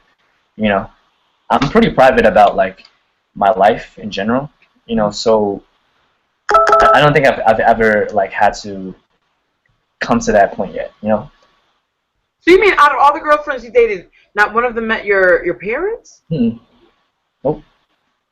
Wow, that's different. I've never heard of that before. Because it's so weird because you're in the younger generation where you'll find people that are like, I'm in love today, and then two hours later, I'm not in love anymore, and then they bring the same person that again 2 weeks later, I'm in love with that person again. So that's like so because everybody's just so quick to jump into things. But they like none of them. So has your parents ever said, when are you gonna bring a girl home? Never, just because they know my career path. Like, they know how busy I am. Like, if, for example, if I was just a regular guy in a tech job or something like that, I'm sure that question would be posed. But because of what I do, like, they don't have the expectation of me marrying someone anytime soon. You know what I mean? So, yeah. And actually, I joke around. I'm like, Mom, I'm gonna have a son by a certain age, and she's like, Boy, if you if you have a son now, like, I'm gonna kill you. Not literally, but like, she knows that my career is the most important thing. You know, like, my parents are super supportive when it comes to what I want to do, and I'm definitely blessed. So, are any of you girls wanting to ask him any questions?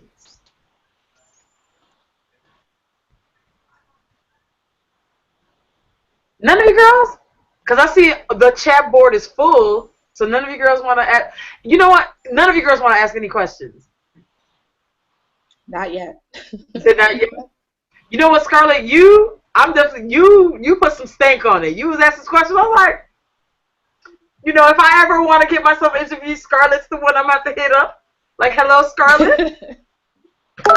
Really good questions. Now, Did what you happened? have any issues with family or friends once you started? Can you read that to me? It says, Lady Ari says, okay, have you had any issues with friends or family once you started getting more well-known? I don't think I've had problems with family, but I definitely had problems with friends. Like, I feel like the more popular I get, the less friends I have, because it's like people will come out the woodwork and start hating, and I'm like, I thought we were friends, you know what I mean? And then it'll kind of like their true colors will show a little bit, and it's like the jealousy will kind of like, you know, come into play, you know. And I had to cut a lot of people off because I feel like they're really toxic, you know what I mean? Like, I don't know. Like, I feel like it definitely comes with the lifestyle as far as like being an artist, and I anticipated losing a lot of friends, so I have a pretty tight circle, like, and I don't intend on adding new people into my friend group just because I'm very like cautious in terms of who I bring into my life. Do you, like, for you, do you, like, to me, I feel like there's everybody in life, they go through phases and chapters of certain things. So right now in your life, what kind of phase or chapter, if any, do you think that you're going through now? Like, are you in the, you know, just like, you know what I mean? Do you know what I mean? Like, with the whole phase and chapter thing? So what phase am I in my life, right? I'm in grind mode right now. Like, my whole focus right now is like every day I wake up and I'm like, how am I going to achieve my goals? You know. So it's like I always write little things in my you know, agenda, and like I try to find ways of getting it. You know, getting what I want, getting what I feel I deserve in terms of you know, the music industry. You know, and I always like I'm like pretty much the ones that set up the meetings. I write like my own music video treatments. You know, I set up studio time. I have like photo shoot sessions. Like, I set everything up myself. So it's like I'm very focused right now. Yeah. So my whole like, I haven't had time to watch Netflix in a long time. Like, I have like so many series I'm behind on. Like, people are like, hey, Alan, have you seen Daredevil? I'm like, no. You know what I'm saying? Like, I have so many shows and movies I've not seen, and it's like I want to just stay at home and watch movies all day, but I can't. And it's like I get home at like 12 a.m. or 4 a.m. in the morning, and I'm like, damn, I gotta go to work at 10 a.m. You know what I mean? So it's like my whole mindset right now is like, you know, work now, play later. Now, one of the questions that Lady Ari said was on the flip side of that. Alan, do they keep trying to work their way in? Okay, so I'm guessing like the friends with the whole situation with the ones that, you know, flip the script. Do they ever try to come back into your life? Yeah, there's been some. I would say so. Like, I mean, I'm very selective with who I choose to bring into my life. You know, like, if I feel like their intentions are genuine, I let them back into my life. But if I feel like they're doing it because I'm bubbling, I kind of, you know, put a question mark on their existence, and I'm like, I don't really know about this one. You know what I mean? And I kind of watch out for, you know, their intentions. So when it comes to music, do you feel like you're a better writer when you're going through like the harder, more challenging, sadder times, or one of those people? It doesn't matter. You could write about any and every song. It doesn't matter for you to be in that type of headspace. I'm actually like, I'm definitely the kind of writer that do better when I'm happy. Like I can't really write when I'm mad. Like that's the time I like usually call like my best friend and complain for 3 hours. Like I'm definitely the kind of writer who is able to tap into like my creative energy of like, even if I'm like, it's a song like that's sad or mad, I have to be happy or have peace of mind for me to write that. You know what I mean? So I definitely would say like my headspace has to be right. I have to be very level-headed for me to write my best work. Now, DJ Kitten said, would you ever do an event where you get to go to a movie? Well, okay, I'm guessing would you ever do an event where you get to do a movie for your fans like BTS has done? I would love to. So you're talking about like a Justin Bieber Never Say Never kind of thing? Yeah. Like, yeah, I would love to. Oh no! Oh, go to movie with fans. Oh yeah. Oh, okay. Oh, I'm so sorry, DJ Kitten.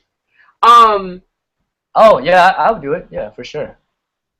Yeah. Can you ever see yourself doing anything like you know how they have like for prom season or for weddings and stuff? Can you ever see yourself saying, you know what, I'm auctioning myself out to be your prom date for a good cause, or to sing at your wedding, or anything like that? Can you see yourself doing stuff like that?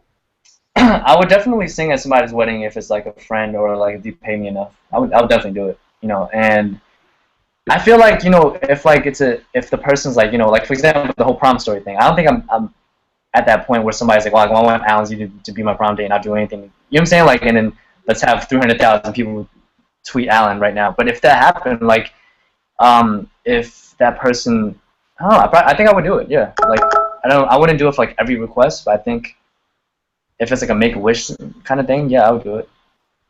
Now the next question that came in is that the next question that came in is, once you get buff, are you gonna be showing like your body all over social media? Yes. Probably, yeah. I agree, you should. I think you definitely should. I think lots of baby oil, lots of water, spritz of water on the chest, letting it roll down. You don't even have to have a reason. You can just make a video of you just drinking water and just doing that. Like, any excuse to be like, you know, I'm gonna show out my 6-pack, my guns, you know, my chisel cheeks and stuff like that. Yeah. I'll do it. He's like, yeah. No, true story, because I remember the very first time I saw your YouTube channel, that was like years ago. Mm-hmm. And I was like, oh my goodness, like I sat there like a stalker and watched every single video, and I was like, damn, this dude is very sexual. I don't even know if you remember that I even sent you a long playlist of like songs. I'm like, man, I want you to do all of these songs, and I emailed you all of these songs. Mm-hmm. Have you ever had situations like that before, where women like, you know what, you got to do this song, and I want you to do it now? Yeah, that happens. A lot of times, like, they'll send me songs, and I'm just like, I don't know if like I like, you know, like have time to do it, just because like I'm always out and about. But I think like, you know, every now and then I take special requests and I do it, because I don't think like I'm the kind of artist that like just covers songs just to do it. You see what I'm saying? Like a lot of times if I do a remix, I have a statement. Like, usually, I'll sing to kind of lure you in, and then the rap portion is what I want you to hear, because that's like the story I have behind what I have to say. You know what I'm saying? So it's kind of like, I don't want to be the artist where it's like, Alan, sing this song, okay, and then like I become just like somebody that like all he does is like sing other people's songs. You know what I'm saying? So if I was to do it, it would be like a one-off kind of thing. Now, Lady Ari says, question, how do you deal with the overly thirsty fans And have you ever have? Oh, so I'm assuming she's saying have they ever crossed the line? Recent events with group listens or to be brought this to mind. So I'm just gonna say that the question is mainly how do you deal with thirsty fans, and have they ever crossed the line? Uh, I don't know. I think like fans have been really supportive, and like if they tell me like that they fuck with my music, and like a lot of times I get like people will approach me and be like, Alan, you really motivate me. You know what I mean? And they'll be like, your story inspired me, or they'll mention like like a song of mine or like something I said like in a Q&A, and then they'll tell me how that affected them. I don't really like take offense to like compliments that people give me, if that makes sense. You know what I mean? If they're like flirty, or if they're like really overly like affectionate, like I just kind of take it for what it is. It's like it's just them showing love. You know what I mean? I don't think anyone's ever crossed the line. So, hey, Kale, Hey, for all you Alan. guys, of course, we're wrapping up this beautiful segment. Dad, can you guys hear all the beeping and noises? Yep. Okay, because I thought it was okay. So, of course, we're gonna, wrap it up with Pillow Talk with Alan Z. This, of course, I'm sure we're gonna have more of Pillow Talk Part 2 with Alan Z, because we're gonna do, updates, check on what he's doing. So Alan Z, of course, for any of you guys who want to know more about Alan Z or everything Alan Z, you'll find all the links to all his social media pages and everything. Don't forget to like, comment, share, and don't forget to subscribe. Because once you subscribe on his YouTube channel, just like you were to mine, it gives you updates and sends you emails and everything like that about videos and things that he uploads. And the great thing is, don't forget to like his fan page on Facebook. Yes. So, Alan, any last words you'd like to say, and anything that you wanted people to be on the lookout for? I just want to say thank you everyone for listening, and if you guys want me to do, someone said do future giveaways. I'm definitely down to do giveaways, like shirt giveaways if you guys want some, or like if I have a chance to like giveaways of you give away yourself. Maybe I don't know. That'll cost them for sure. That would definitely cost them. No, but definitely be on the lookout for I have a single coming out called Distance. That's a song about like bad relationships, and I'm co-directing it. I wrote the video treatment, so I'm shooting the video very soon. Be on the lookout for other singles. I have merch for sale, so if you guys want an Alan Z shirt, go to savagenative.bigcartel.com. And like PATU said, like keep up with me on Instagram, Facebook, YouTube. Everything is Alan Z Music. So yeah, all the links. I'm telling you guys, all the links are down below. And what I'll also do is add the All Asian Men Talk panel for those who are like, wait a minute, what was his face reaction when she said the penis thing? So that way they can be able to pause and everything like that. But when you get all buff and everything, don't forget, do that. Find. I don't even care if you just cleaning your mirror view window, just like, let me take my shirt off in this car, put the camera right here, and clean off this mirror view right quick. Just want to give you guys a video. You don't even have to talk. And don't forget to do it when you're all oily and greasy doing the slow push-ups. Got you. But as you know, Alice, I love you. I've been knowing you